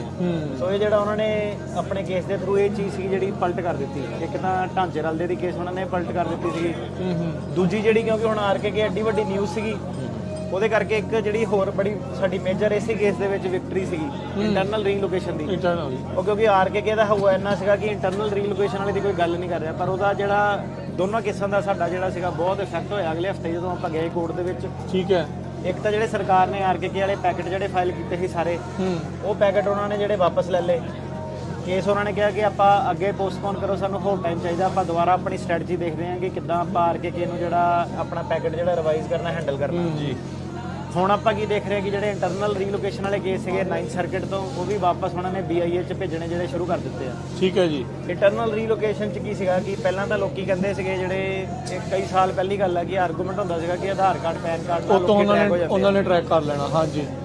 ਸਰਕਾਰ ਆਰਗੂਮੈਂਟ ਕਰਦੀ ਸੀ ਕਿ ਨਹੀਂ, ਕੋਈ ਵੀ ਇਦਾਂ ਦਾ ਸਿਸਟਮ ਨਹੀਂ ਹੈਗਾ ਜਿਸ 'ਚ ਕਿ ਭਾਰਤ ਦੀ ਸਰਕਾਰ ਆਧਾਰ ਕਾਰਡ, ਪੈਨ ਕਾਰਡ ਨਾਲ ਟਰੈਕ ਕਰਦੀ ਆ, ਜਾਂ ਉਹਨਾਂ ਦੀ ਕੋਈ ਪ੍ਰੈਕਟਿਸ ਆ, ਨਾ ਹੀ ਕੋਈ ਇਦਾਂ ਦਾ ਸਿਸਟਮ ਆ ਕਿ ਇੱਕ ਸਟੇਟ ਤੋਂ ਦੂਜੀ ਸਟੇਟ 'ਚ ਜਾਣ 'ਚ ਕੋਈ ਰੋਕ ਟੋਕ ਆ ਜਾਂ ਚੈੱਕ ਪੁਆਇੰਟ ਆ, ਬੰਦਾ ਫ੍ਰੀਲੀ ਮੂਵ ਜਿਹੜਾ ਕਰ ਸਕਦਾ। ਉਦੋਂ ਇੱਕ ਕੇਸ ਹੋਇਆ ਸੀਗਾ ਸਿੰਘ ਵਰਸਸ ਵਿਟੇਕਰ, ਇਹਦੇ ਬਾਰੇ ਵੀ ਆਪਾਂ ਜਿਹੜੀ ਗੱਲ ਕੀਤੀ ਸੀ ਇੰਟਰਨਲ ਰੀਲੋਕੇਸ਼ਨ ਦੀ, ਉਹ ਜਿਹੜਾ ਕੇਸ ਸੀਗਾ ਉਹਨੇ ਇਹ ਐਸਟੈਬਲਿਸ਼ ਕੀਤਾ ਸੀਗਾ ਕਿ ਜੇ ਬੰਦਾ ਕਿਤੇ ਹੋਰ ਜਾ ਕੇ ਆਪਣੇ ਹੱਕਾਂ ਦੀ ਮੰਗ ਨਹੀਂ ਕਰ ਸਕਦਾ ਤਾਂ ਉਹ ਰੀਲੋਕੇਟ ਨਹੀਂ ਕਰ ਸਕਦਾ। ਜਿਹੜਾ ਸਾਡਾ ਵਾਲਾ ਹੁਣ ਇੰਟਰਨਲ ਰੀਲੋਕੇਸ਼ਨ ਦਾ ਕੇਸ ਜਿਹੜਾ ਸੀਗਾ, ਇਹਨੇ ਇੱਕ ਲੇਅਰ ਹੋਰ ਉਹਦੇ ਉੱਤੇ ਐਡ ਕਰਤੀ ਜੀ। ਸਿੰਘ ਵਰਸਸ ਵਿਟੇਕਰ ਕਹਿੰਦਾ ਸੀਗਾ ਕਿ ਜਦੋਂ ਤੁਸੀਂ ਗਤੀਵਿਧੀ ਕਰੋਗੇ ਤੁਸੀਂ ਨੋਟਿਸ 'ਚ ਆ ਜਾਓਗੇ ਤਾਂ ਉਹ ਬੰਦੇ ਤੁਹਾਨੂੰ ਲੱਭ ਸਕਦੇ ਆ। ਠੀਕ ਹੈ। ਜਿਹੜਾ ਸਾਡਾ ਵਾਲਾ ਕੇਸ ਸੀਗਾ ਉਹਨੇ ਹੋਰ ਸੌਖਾ ਥੋੜਾ ਜਿਹਾ ਜਿਹੜੇ ਰਿਸਪੋਂਡੈਂਟ ਆ ਕਲਾਇੰਟ ਉਹਨਾਂ ਲਈ ਕਰਤਾ। ਉਹ ਕਹਿੰਦੇ ਕਿ ਜਦੋਂ ਤੁਹਾਨੂੰ ਇੱਕ ਵਾਰੀ ਪੁਰਾਣਾ ਹਮਲਾ ਹੋ ਗਿਆ, ਪਾਸਟ ਪਰਸੀਕਿਊਸ਼ਨ ਜਿਹੜੀ ਹੋ ਗਈ, ਸਾਡੀ ਆਰਗੂਮੈਂਟ ਇਹ ਸੀਗੀ ਕਿ ਜਿਹੜਾ ਰੈਗੂਲੇਸ਼ਨ ਆ ਉਹ ਕਹਿੰਦੀ ਹੈ ਕਿ ਇੱਕ ਵਾਰੀ ਆਪਾਂ ਪਾਸਟ ਪਰਸੀਕਿਊਸ਼ਨ ਐਸਟੈਬਲਿਸ਼ ਕਰਤੀ। ਪਾਸਟ ਪਰਸੀਕਿਊਸ਼ਨ ਦਾ ਮਤਲਬ ਹੁੰਦਾ ਕਿ ਤੁਹਾਨੂੰ ਜਿਹੜੀ ਕੋਟਾ ਬਹੁਤ ਹਾਈ ਲੈਵਲ ਦੀ ਜਿਹੜੀ ਪਹਿਲੋਂ ਹੋਟ ਆ, ਤੁਹਾਨੂੰ ਜਾਨੀ ਨੁਕਸਾਨ ਹੋ ਸਕਦਾ ਹੈਗਾ, ਉਹ ਲੈਵਲ ਤੱਕ ਗਈ ਹੋਈ ਹੈ। ਠੀਕ ਹੈ, 60 ਫਿੱਟ ਕੋਈ ਤੁਹਾਨੂੰ ਲੱਗੀ ਆ, ਹਸਪਤਾਲ 'ਚ ਤੁਸੀਂ ਬਹੁਤ ਜ਼ਿਆਦਾ ਦੇਰ ਸੀਗੇ, ਮਾਰਨ ਦੀਆਂ ਧਮਕੀਆਂ, ਸਾਰਾ ਜਾਂ ਉਹਦਾ ਕੰਬੀਨੇਸ਼ਨ ਹੈ ਨਾ। ਪਾਸਟ ਪਰਸੀਕਿਊਸ਼ਨ ਐਸਟੈਬਲਿਸ਼ ਕਰਨਾ ਵੀ ਕਈ ਸਰਕਟਸ ਦੇ ਵਿੱਚ ਇੱਕ ਫਾਈਟ ਹੁੰਦੀ ਆ ਕਿ ਉਹ ਕਹਿੰਦੇ ਨਹੀਂ ਇਹ ਪਾਸਟ ਪਰਸੀਕਿਊਸ਼ਨ ਬਣਦੀ ਨਹੀਂ। 9th ਸਰਕਟ ਦੇ ਵਿੱਚ ਉਹਦਾ ਥੋੜਾ ਜਿਹਾ ਕੋਰਟ ਲਿਬਰਲ ਆ, ਤਾਂ ਕਰਕੇ ਜਿਹੜੇ 9th ਸਰਕਟ ਦੇ ਵਿੱਚ ਪਾਸਟ ਪਰਸੀਕਿਊਸ਼ਨ ਬਾਕੀ ਸਰਕਟਸ ਦੇ ਨਾਲ ਥੋੜਾ ਜਿਹਾ ਈਜ਼ੀ ਹੈ ਐਸਟੈਬਲਿਸ਼ ਕਰਨਾ। ਠੀਕ ਆ। ਕੰਟੀਨਿਊਇੰਗ ਇਵਨ ਜਿਹੜੇ ਥ੍ਰੈਟਸ ਵੀ ਆ ਕਿ ਗਤੀਵਿਧੀ ਨਾ ਰੁਕੇ, ਉਹਦੇ ਸਾਡੇ ਕੋਲ ਜ਼ਿਆਦਾ ਕ੍ਰੀਏਟੀਵਿਟੀ ਹੈਗੀ ਹੈ 9th ਸਰਕਟ ਦੇ ਵਿੱਚ। 9th ਸਰਕਟ ਦੇ ਵਿੱਚ ਹੁਣ ਜਦੋਂ ਆਪਾਂ ਪਾਸਟ ਪਰਸੀਕਿਊਸ਼ਨ ਐਸਟੈਬਲਿਸ਼ ਕਰਤਾ ਤਾਂ ਜਿਹੜਾ ਕਾਨੂੰਨ ਆ ਉਹ ਕਹਿੰਦਾ ਕਿ future persecution, well founded fear of future persecution, ਭਵਿੱਖ 'ਚ ਵੀ ਇਦਾਂ ਦਾ ਹੋ ਸਕਦਾ ਆ, ਉਹ ਪ੍ਰਜ਼ਿਊਮਡ ਆ ਕਿ ਤੁਸੀਂ ਪਾਸਟ ਸ਼ੋ ਕਰਤਾ ਤੇ ਆਪਾਂ ਮੰਨ ਕੇ ਚੱਲਾਂਗੇ ਕਿ ਫਿਊਚਰ 'ਚ ਇਦਾਂ ਹੋਊਗਾ। ਹੁਣ ਆਪਾਂ ਕੀ ਕਰਨਾ ਕਿ ਆਪਾਂ ਸਿਰਫ ਪਾਸਟ ਪਰਸੀਕਿਊਸ਼ਨ ਕਰਨੀ ਹੈ, ਜਿਹੜਾ ਬਰਡਨ ਆ ਉਹ ਸਰਕਾਰ ਤੇ ਸ਼ਿਫਟ ਹੋ ਜਾਂਦਾ। ਜਿਹੜੀ ਅਮਰੀਕਾ ਦੀ ਸਰਕਾਰ ਆ, ਡਿਪਾਰਟਮੈਂਟ ਆਫ ਹੋਮਲੈਂਡ ਸਿਕਿਉਰਿਟੀ, ਉਹਨੇ ਸ਼ੋ ਕਰਨਾ ਵੀ ਇਹ ਤੇ ਹੋਊਗਾ ਜਾਂ ਨਹੀਂ ਹੋਊਗਾ, ਕਿ ਇਹ ਕਿਤੇ ਹੋਰ ਜਾ ਕੇ ਰਹਿ ਸਕਦਾ ਕਦੇ। ਜਿਹੜਾ ਸਾਡਾ ਇਹ ਵਾਲਾ ਕੇਸ ਆ, ਇਹਨੂੰ ਜਿਹੜਾ ਕਿਤੇ ਹੋਰ ਜਾ ਕੇ ਰਹਿ ਸਕਦਾ ਉਹਨੂੰ ਕਹਿੰਦੇ ਆ ਇੰਟਰਨਲ ਰੀਲੋਕੇਸ਼ਨ, ਕਿ ਬੰਦਾ ਕਿਤੇ ਹੋਰ ਇੰਡੀਆ ਦੇ ਵਿੱਚ ਮੂਵ ਕਰ ਸਕਦਾ ਕਿ ਨਹੀਂ ਕਰ ਸਕਦਾ। ਸੋ ਸਾਡੇ ਕੇਸ ਤੋਂ ਬਾਅਦ ਹੁਣ ਜਿਹੜਾ ਇੰਟਰਨਲ ਰੀਲੋਕੇਸ਼ਨ ਆ, ਜਿਹੜਾ ਸਰਕਟ ਕੋਰਟ ਆ ਉਹ ਕੀ ਕਹਿੰਦਾ, ਉਹ ਕਹਿੰਦਾ ਕਿ ਜਿਹੜੀ ਸਰਕਾਰ ਆ ਉਹ ਸਾਡੇ ਵਾਲੇ ਕੇਸ 'ਚ ਉਹਨੇ ਇਹ ਨਹੀਂ ਦੱਸਿਆ ਕਿ ਜੇ ਬੰਦਾ ਉੱਥੇ ਜਾ ਕੇ ਗਤੀਵਿਧੀ ਕਰਦਾ ਤਾਂ ਜਿਹੜੇ ਲੋਕਲ ਐਕਟਰ ਆ ਉਹਨਾਂ ਤੋਂ ਕੀ ਪ੍ਰਭਾਵ ਇਹਨੂੰ ਪੈ ਸਕਦਾ, ਕਿਉਂਕਿ ਇਹ ਤਾਂ ਕਹਿ ਰਿਹਾ ਕਿ ਕੋਈ ਡਿਮਾਂਡ ਜਿਹੜੀ ਮੇਰੀ ਜਿਹੜੀ ਹੱਕਾਂ ਦੀ ਲੜਾਈ ਕੋਈ ਹੋਰ ਪਾਰਟੀ ਸ਼ਾਮਲ ਨਹੀਂ ਹੁੰਦੀ। ਸੋ ਜਿਹੜੀ ਅਮਰੀਕਨ ਸਰਕਾਰ ਡਿਪਾਰਟਮੈਂਟ ਆਫ ਹੋਮਲੈਂਡ ਸਿਕਿਉਰਿਟੀ ਆ, ਉਹਨੇ ਇਹ ਨਹੀਂ ਸ਼ੋਅ ਕੀਤਾ ਕਿ ਲੋਕਲ ਜਿਹੜੇ ਸਟੇਟ ਐਕਟਰ ਜਾਂ ਲੋਕਲ ਜਿਹੜੇ ਨਾਨ ਸਟੇਟ ਐਕਟਰ, ਸਰਕਾਰੀ ਜਾਂ ਜਿਹੜੇ ਲੋਕਲ ਬੰਦੇ ਆ, ਇਵਨ ਜਿਹੜੇ ਪੋਪੂਲੇਸ਼ਨ ਐਡਵਾਈਡ ਆ, ਉਹਦਾ ਕੀ ਪ੍ਰਭਾਵ ਪਊਗਾ ਬੰਦੇ ਦੇ ਉੱਤੇ। ਉਹਨਾਂ ਨੇ ਬਿਲਕੁਲ ਇੱਕ ਪੈਰਾਗ੍ਰਾਫ ਲਿਖ ਕੇ ਜਿਹਦੇ ਬੇਸ ਤੇ ਸਾਰਿਆਂ ਨੂੰ ਪਤਾ ਕਿ ਕੇਸ ਡਿਨਾਈ ਹੁੰਦੇ ਸੀਗੇ ਕਿ ਤੂੰ 에ਅਰਪੋਰਟ ਤੋਂ ਕਿੱਦਾਂ ਬਚ ਕੇ ਨਿਕਲ ਗਿਆ, ਤੈਨੂੰ ਤਾਂ ਫੜਿਆ ਨਹੀਂ। 에ਅਰਪੋਰਟ ਦਾ ਪੈਰਾਗ੍ਰਾਫ ਆਇਆ ਜੱਜ ਸਾਹਿਬ ਨੇ ਸਾਡੇ ਕੇਸ ਦੇ ਵਿੱਚ ਕਿ ਸਰਕਾਰ ਇਹ ਨਹੀਂ ਸ਼ੋਅ ਕਰ ਪਾਈ ਕਿ ਇਹ ਕਿਹੜਾ ਗਤੀਵਿਧੀ ਕਰਦਾ ਸੀਗਾ 에ਅਰਪੋਰਟ ਤੇ ਜਾਂਦਾ, ਇਹਦਾ ਜੇ ਉੱਥੇ ਜੇ ਗਤੀਵਿਧੀ ਕਰਦਾ ਫਿਰ ਨੰਗ ਪਾਉਂਦਾ ਕਿ ਨਹੀਂ, ਫੇਰ ਨੰਗ ਪਾਉਂਦਾ ਕਿ ਨਹੀਂ, ਆਪਾਂ ਨਹੀਂ ਸ਼ੋਅ ਕਰਨਾ, ਸਰਕਾਰ ਨੇ ਸ਼ੋਅ ਕਰਨਾ। ਸੋ ਇਹ ਭਾਰ ਸਾਰਾ ਸ਼ਿਫਟ ਕਰਤਾ ਤੁਸੀਂ ਸਰਕਾਰ ਤੇ ਉੱਤੇ। ਸਾਰਿਆਂ ਨੂੰ ਪਤਾ ਹੋਗਾ ਸਰਕਾਰ ਜਿਹੜੀ ਉਹ ਇੱਕ ਤਰੀਕੇ ਨਾਲ ਜਿਹੜੀ ਆਪਰੇਟ ਕਰਦੀ, ਉਹ ਪ੍ਰਾਈਵੇਟ ਲੋਨ ਕਹਿੰਦੇ, ਕੋਈ ਇਦਾਂ ਨਹੀਂ ਕਿ ਰਾਤਾਂ ਉਹਨਾਂ ਨੇ ਗਾਲੀਆਂ ਕਰਨੀਆਂ, ਇੱਕ ਦਿਨ ਪਹਿਲਾਂ ਬਣ ਕੇ ਲੈ ਕੇ ਆਣੇ ਆ। ਆਪਾਂ ਲੋਕਲ, ਸਾਨੂੰ ਪੋਲਿਟਿਕਸ ਦਾ ਪਤਾ, ਸਾਨੂੰ ਖਬਰਾਂ ਜਿਹੜੀਆਂ ਗਰਾਊਂਡ ਅਪ ਮਿਲ ਜਾਂਦੀਆਂ, ਜੋ ਵੀ ਹੈ ਬੰਦੇ ਦੇ ਸੱਜਣ ਮਿੱਤਰ ਰਿਸ਼ਤੇਦਾਰੀ ਹਰੇਕ ਚੀਜ਼ ਜਿਹੜੀ ਉੱਥੇ ਹੁੰਦੀ ਹੈ ਨਾ। ਤੇ ਆਬਵੀਅਸਲੀ ਸਾਡਾ ਹੁਣ ਜਿਹੜਾ ਫੋਕਸ ਉਹ ਇੰਡੀਅਨ ਕੇਸਿਸ ਤੇ ਆ, ਪੰਜਾਬੀ ਕੇਸਿਸ ਤੇ ਆ। ਹਾਂਜੀ, ਸਾਡੇ ਤੋਂ ਵਧੀਆ ਸਰਕਾਰ ਲੱਭ ਨਹੀਂ ਸਕਦੀ ਕਿਉਂਕਿ ਸਾਡਾ ਜਿਹੜਾ ਰੁਝਾਨ ਉੱਧਰ ਸਾਡਾ ਦੇਸ਼ ਆ ਆਪਣਾ, ਉਹਨੂੰ ਬਲੌਕ ਕਰਦੇ ਆ। ਉਹ ਚੀਜ਼ ਆ ਕਿ ਉਹ ਚੀਜ਼ ਦੇ ਕਰਕੇ ਆਪਣਾ ਜਿਹੜਾ ਅਸੀਂ ਸਕਸੈਸ ਵੀ ਸਾਨੂੰ ਕਾਫੀ ਜ਼ਿਆਦਾ ਜਿਹੜੀ ਹੋਈ ਆ ਵਧੀਆ ਲੋਕਲ ਲੈਵਲ ਤੇ ਗਰਾਊਂਡ ਲੈਵਲ ਤੇ ਕੀ ਹੋ ਰਿਹਾ, ਉਹ ਚੀਜ਼ ਦੇ ਕਰਕੇ ਜਿਹੜਾ ਇਹ ਸਾਰਾ ਸੀਗਾ ਕੇਸ ਕੂਸ ਜਿਹੜਾ ਇੱਥੇ ਪਹੁੰਚੇ ਆ। ਮੇਨ ਜਿਹੜੀ ਹੁਣ ਕਈ ਵਾਰੀ ਜੇ ਆਪਾਂ ਸਟਾਫ ਨਾਲ ਗੱਲ ਕਰਨੀ ਹੋਵੇ, ਕਹਿੰਦੇ ਕਿੱਦਾਂ ਆਰਗੂਮੈਂਟ ਬਣ ਗਈ ਆਪਣੀ, ਹਨਾ। ਆਪਾਂ ਕਿਹਾ ਆਰਗੂਮੈਂਟ ਇਦਾਂ ਬਣੀ ਕਿ ਹੁਣ ਜਦੋਂ ਆਪਾਂ ਕੰਮ ਸ਼ੁਰੂ ਕੀਤਾ ਸੀਗਾ, ਆਪਾਂ ਓਪਨਲੀ ਆ ਕੇ ਕਹਿੰਦੇ ਸੀ ਕਿ ਬਈ ਆਪਾਂ ਕੋਈ ਵੀ ਕਹਾਣੀਆਂ ਨਹੀਂ ਕਿਸੇ ਦੀਆਂ ਵੀ ਬਣਾਉਂਦੇ, ਲੀਗਲ ਐਥੀਕਲ ਜਿਹੜਾ ਕੰਮ ਕਰਨਾ, ਜਿਹੜੇ ਬੰਦੇ ਦਾ ਹੈਗਾ ਉਹਦੇ ਕੇਸ ਲਾਣਾ, ਜਿਹਦਾ ਨਹੀਂ ਹੈਗਾ ਨਹੀਂ ਲਾਣਾ। ਦੱਸਾਂ ਜੋ 9 ਜਣਿਆਂ ਨੂੰ ਮਨਾ ਵੀ ਕਰੀਦਾ ਸੀਗਾ ਉਹ ਟਾਈਮਾਂ ਤੇ ਜਦੋਂ ਕੰਮ ਸ਼ੁਰੂ ਕੀਤਾ ਸੀਗਾ ਕਿ ਨਹੀਂ ਕਰਨਾ ਤਾਂ ਨਹੀਂ ਕਰਨਾ, ਇੱਕ ਰੂਲ ਆ ਤਾਂ ਰੂਲ ਆ, ਸਾਰਿਆਂ ਨੂੰ ਪਤਾ। ਹੁਣ ਚਲੋ ਕਾਫੀ ਸਾਰੀ ਕਮਿਊਨਿਟੀ ਸਾਡੇ ਨਾਲ ਐਗਰੀ ਵੀ ਕਰਦੀ ਆ, ਕਾਫੀ ਸਾਰੇ ਬੰਦੇ ਸੀਗੇ ਉੱਠ ਕੇ ਚੱਲ ਜਾਂਦੇ ਸੀਗੇ, ਲੈ ਤੁਹਾਨੂੰ ਵਕੀਲ ਫਾਇਰ ਕੀਤੇ ਦਾ ਕੀ ਫਾਇਦਾ। ਫਾਇਦਾ ਤਾਂ ਇਹੀ ਹੈ ਕਿ ਜਿਹੜਾ ਲਾਇਰ ਆਫੀਸਰ ਆਫ ਕੋਰਟ ਆ ਉਹਨੇ ਆਪਣਾ ਐਥੀਕਲੀ ਜਿਹੜਾ ਰੈਪਰੈਜ਼ੈਂਟ ਕਰਨਾ। ਉਹੀ ਜਿਹੜਾ ਸਟੈਂਡਰਡ ਆ ਹੁਣ ਵੀ ਉਹੀ ਸਟੈਂਡਰਡ ਆ। ਤੁਸੀਂ ਦੇਖੋ ਕਿ ਲੋਕਾਂ ਦੀ ਭੀੜ ਵੀ ਨਹੀਂ ਟੁੱਟੀ, ਕੇਸ ਦਾ ਪਾਸ ਰੇਟ ਵੀ ਆ, ਬੰਦੇ ਜਿਹੜਾ ਆਪਣੀ ਬਿਆਨ ਜਿਹੜੀ ਕਰ ਰਹੇ ਆ, ਇੱਦਾਂ ਦੇ ਕੇਸ ਜਿਹੜੇ ਆਏ ਸਿਰਫ ਤੇ ਸਿਰਫ ਫਾਰਮ ਯੂਨੀਅਨ ਦਾ, ਕੋਈ ਅਲੱਗ ਦੇਸ਼ ਦੀ ਮੰਗ ਨਹੀਂ। ਦਲੇ ਤਲੇ ਕੇਸ, ਡੋਮੈਸਟਿਕ ਵਾਇਲੈਂਸ ਵਾਲੇ ਕੇਸ, ਲਵ ਮੈਰਿਜ ਵਾਲੇ ਕੇਸ, ਕਈ ਕਿੰਨੀਆਂ ਚੀਜ਼ਾਂ ਜਿਹੜੀਆਂ ਸਾਹਮਣੇ ਆਈਆਂ। ਤੁਹਾਡੇ ਪਲੇਟਫਾਰਮ ਦੇ ਰਾਹੀਂ ਇੱਕ ਮੌਕਾ ਮਿਲਿਆ ਲੋਕਾਂ ਨੂੰ ਦੱਸਣ ਦਾ, ਲੋਕਾਂ ਨੂੰ ਵਿਸ਼ਵਾਸ ਬਣਿਆ ਲੋਕਾਂ ਦਾ ਕਿ ਅੱਛਾ ਚੱਲ ਠੀਕ ਆ, ਇਹਨਾਂ ਦੀ ਸੁਣੋ ਗੱਲ, ਇਹ ਕੁਝ ਕਹਿ ਰਹੇ ਆ, ਇੰਪੋਰਟੈਂਟ ਗੱਲ ਕਹਿ ਰਹੇ ਆ ਜੀ। ਉਹਦੇ ਕਰਕੇ ਜਿਹੜੇ ਲੋਕ ਆ ਉਹਨਾਂ ਦਾ ਵੀ ਬੜਾ ਜਿਹੜਾ ਕਹਿ ਲਓ ਤੁਸੀਂ ਦਾਰਾ ਖੁੱਲ੍ਹਾ ਕਿ ਅੱਛਾ ਆ ਵੀ ਚੀਜ਼ਾਂ ਜਿਹੜੀਆਂ ਹੁੰਦੀਆਂ। ਜੀ ਫੀਮੇਲਸ ਦੇ ਕੇਸ ਜਿਹੜੇ ਬਹੁਤ ਜ਼ਿਆਦਾ ਸਾਹਮਣੇ ਜਿਹੜੇ ਆਏ। ਠੀਕ ਹੈ। ਕੱਲ ਹੀ ਇੱਕ ਜਿਹੜਾ ਕੇਸ ਹੈਗਾ ਉਹਦੀ ਲੇਡੀ ਦੀ ਆਪਾਂ ਪਾਈ ਸੀਗੀ ਵੀਡੀਓ, ਨੇ 6 ਸਾਲ ਦਾ ਆਪਣਾ ਬੇਟਾ ਜਿਹੜਾ ਛੱਡ ਕੇ ਆ ਗਈ ਸੀ ਉਰੇ। ਠੀਕ ਹੈ। ਫੈਮਿਲੀ ਦੀ ਕੰਡੀਸ਼ਨ ਕਰਕੇ ਕੁਝ ਨਹੀਂ ਹੋਰ ਸਾਲ ਫੈਮਿਲੀ ਦੀ ਕੰਡੀਸ਼ਨ ਸੀਗੀ, ਬਸ ਆਹ ਫੈਕਟ ਸੀਗੇ। ਜਵਾਕ ਨੂੰ ਛੱਡ ਕੇ ਆਈ ਸੀ, ਹੁਣ 5 ਸਾਲ ਹੋ ਗਏ ਉਹਦਾ। ਹੁਣ ਜਾ ਕੇ ਉਹਦਾ ਜਿਹੜਾ 5 ਨਹੀਂ ਜ਼ਿਆਦਾ 7 ਸਾਲ ਜਿਹੜੇ ਹੋ ਗਏ, ਜਵਾਕ ਨਹੀਂ ਉਹਨੇ ਆਪਣਾ ਵੇਖਿਆ।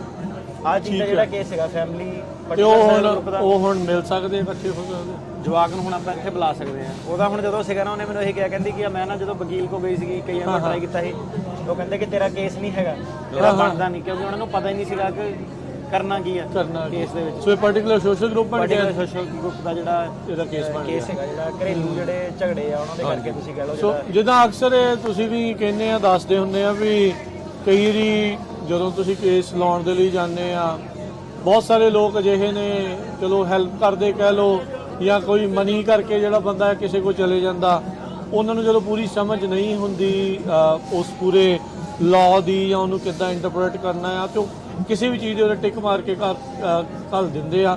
ਪਰ ਤੁਸੀਂ ਜਦੋਂ ਕਹਾਣੀ ਸੁਣਦੇ ਆ ਤਾਂ ਫਿਰ ਉਹਦੇ ਹਿਸਾਬ ਨਾਲ ਤੁਸੀਂ ਡਿਸਾਈਡ ਕਰਦੇ ਆ, ਦੱਸਦੇ ਆ, ਸਲਾਹ ਦਿੰਦੇ ਆ ਵੀ ਤੁਹਾਡਾ ਆ ਬਣਦਾ ਆ ਜੀ। ਜਿਹੜੇ ਕਿਉਂਕਿ ਹੁਣ ਤੁਹਾਡੇ ਲਾਈਫ ਦੇ ਫੈਕਟਰ ਹੁਣ ਇਦਾਂ ਕਿ ਕਈ ਵਾਰੀ ਐਡਾ ਤਕੜਾ ਕਲੇਮ ਉਹਨਾਂ ਦਾ ਦੂਜੇ ਪਾਸੇ ਬੈਟਰ ਹੁੰਦਾ ਪਿਆ ਹੁੰਦਾ, ਉਹ ਇਹੀ ਨਹੀਂ ਚੋਇਸ ਕਰ ਪਾਉਂਦੇ ਕਿ ਕਿਹੜਾ ਵਾਲਾ ਕਲੇਮ ਜਿਹੜਾ ਪ੍ਰੈਜ਼ੈਂਟ ਕਰੀਏ, ਸਟਰੋਂਗ ਕਿਹੜਾ ਵਾਲਾ ਉਹਨੂੰ ਕਰੀਏ, ਕਿੱਦਾਂ ਉਹਨੂੰ ਬੈਲੈਂਸ ਕਰੀਏ, ਕਿਹੜੀ ਚੀਜ਼ ਤੇ ਜ਼ਿਆਦਾ ਐਮਫੈਸਿਸ ਕਰੀਏ, ਦੋਨੋਂ ਹੀ ਬਰਾਬਰ ਪ੍ਰੈਜ਼ੈਂਟ ਕਰੀਏ, ਹਨਾ। ਸੋ ਇਹ ਚੀਜ਼ ਹੈ, ਕਿਉਂਕਿ ਐਂਡ ਆਫ ਦਾ ਡੇ ਹੈ ਕਿ ਕੋਰਟ ਕੋ ਵੀ ਇੱਕ ਲਿਮਿਟਿਡ ਟਾਈਮ ਜਿਹੜਾ ਹੁੰਦਾ ਵਾ। ਹਾਂਜੀ, ਕਈ ਵਾਰੀ ਇੱਕ ਤਰੀਕ 'ਚ ਫੈਸਲਾ ਕਰਨਾ ਚਾਹੁੰਦੇ ਆ, ਕਈ ਵਾਰੀ ਤੁਹਾਨੂੰ ਆਪਸ਼ਨ ਜਿਹੜੀ ਮਿਲ ਜਾਂਦੀ ਹੈ ਕਿ ਕਈ ਤਰੀਕਾਂ ਪੈ ਜਾਂਦੀਆਂ ਜਿਹੜੀਆਂ।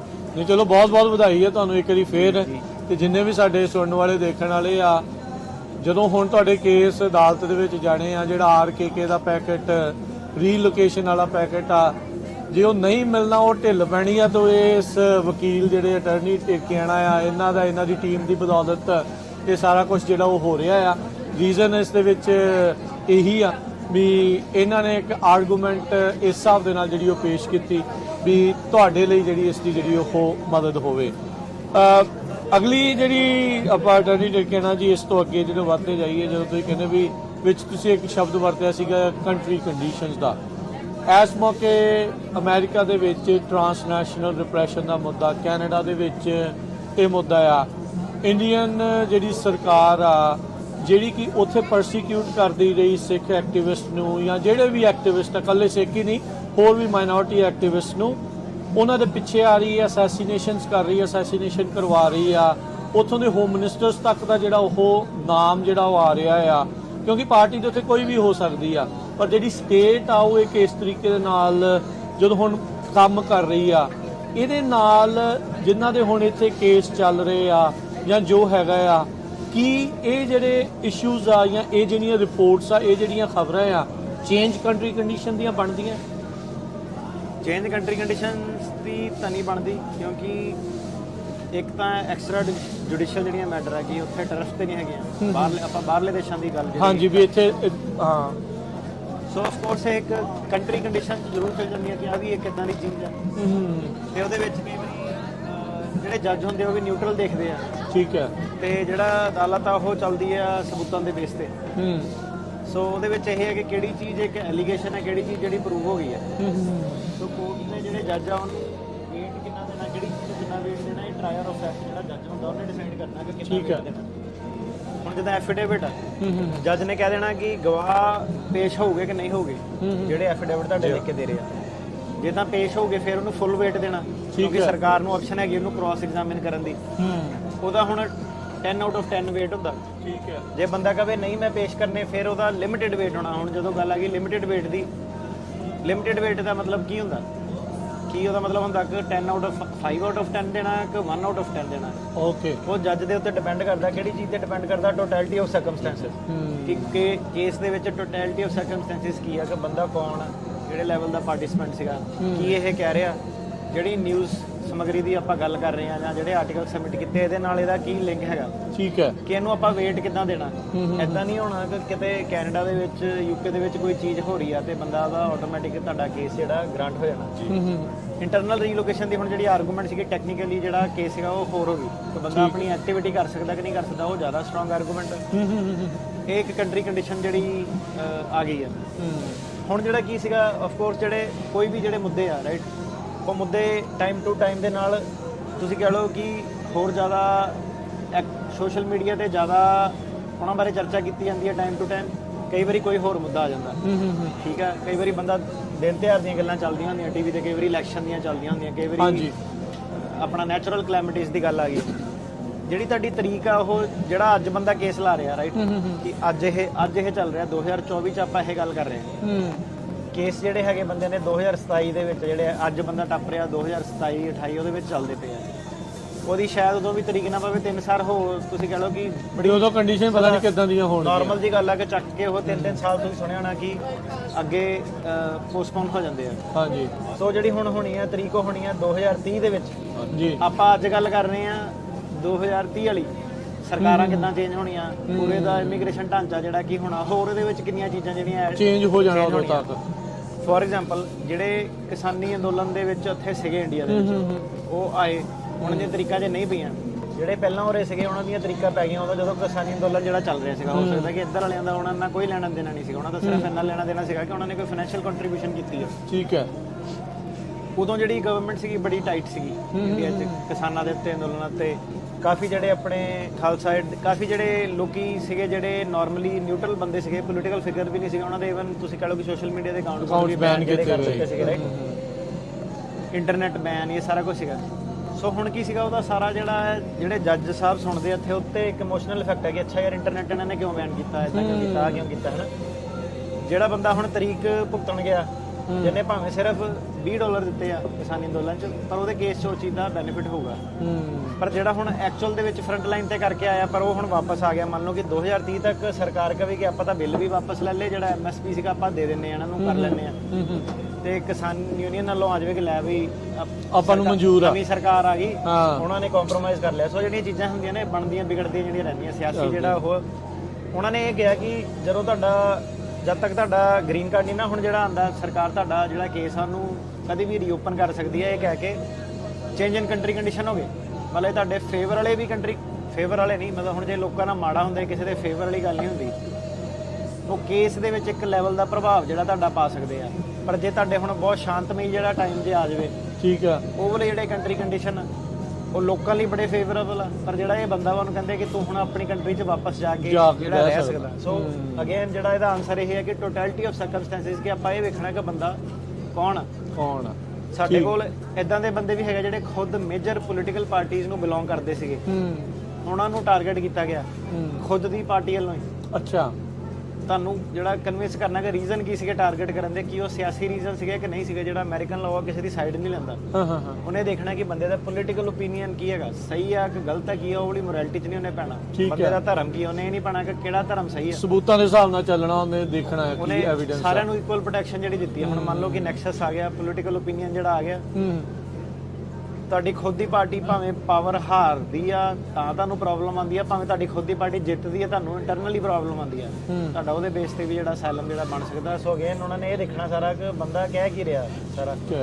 ਸੋ ਉਹ ਹੁਣ ਜਿੱਦਾਂ ਇਹ ਸੌਰੀ ਹਰਜੋਤ ਭਾਜੀ, ਇੱਕ ਮੈਂ ਇਹਨਾਂ ਨੂੰ ਇਸੇ ਦੇ ਨਾਲ ਕਰਨਾ ਚਾਹੁੰਦਾ ਵੀ ਜਿਨ੍ਹਾਂ ਦੇ ਹੁਣ ਤਰੀਕਾਂ ਜਿਨ੍ਹਾਂ ਦੀਆਂ ਪੈ ਰਹੀਆਂ, ਉਹ ਇਹ ਸਾਰੀਆਂ ਚੀਜ਼ਾਂ ਨੂੰ ਯੂਜ਼ ਕਰਕੇ ਜਿਹੜਾ ਉਹ ਦੱਸ ਸਕਦੇ ਆ ਵੀ ਆਹ ਚੀਜ਼ਾਂ ਜਿਹੜੀਆਂ ਉਹ ਹੋ ਰਹੀਆਂ। ਸੋ ਉਹਨਾਂ ਦਾ ਕੇਸ ਇਸ ਦੇ ਨਾਲ ਸਟਰੋਂਗ ਹੁੰਦਾ ਹੈ, ਬਿਲਕੁਲ ਸਟਰੋਂਗ ਹੁੰਦਾ। ਆਰਕੇਕੇ ਵਾਲਾ ਜਿਹੜਾ ਪੈਕੇਟ ਸੀਗਾ ਰਾਈਟ, ਇਹ ਹੁਣ ਆਰਕੇਕੇ ਦੀ ਜਿਹੜੀ ਇਸ ਵੇਲੇ ਜਿਹੜੀ ਗੈਮੋਗੈਮੀ ਜਿਹੜੀ ਚੱਲਦੀ ਸੀਗੀ, ਇਹ ਆਰਕੇਕੇ ਵਾਲਾ ਦੁਬਾਰਾ ਵੀ ਚੈਲੰਜ ਹੋ ਸਕਦਾ। ਸਰਕਾਰ ਕਹੇ ਕਿ ਆਪਾਂ ਪੈਕੇਟ ਰਿਵਾਈਜ਼ ਕਰਕੇ ਫਾਈਟ ਬੈਕ ਕਰਨਾ। ਹੁਣ ਕੱਲ ਇੱਕ ਬੰਦੇ ਦਾ ਕੇਸ ਸੀਗਾ, ਠੀਕ ਹੈ, ਸਾਡੇ ਕੋਲ ਕੇਸ ਸੀਗਾ, ਸਿਰਫ ਇੰਟਰਨਲ ਰੀਲੋਕੇਸ਼ਨ ਦਾ ਸੀਗਾ।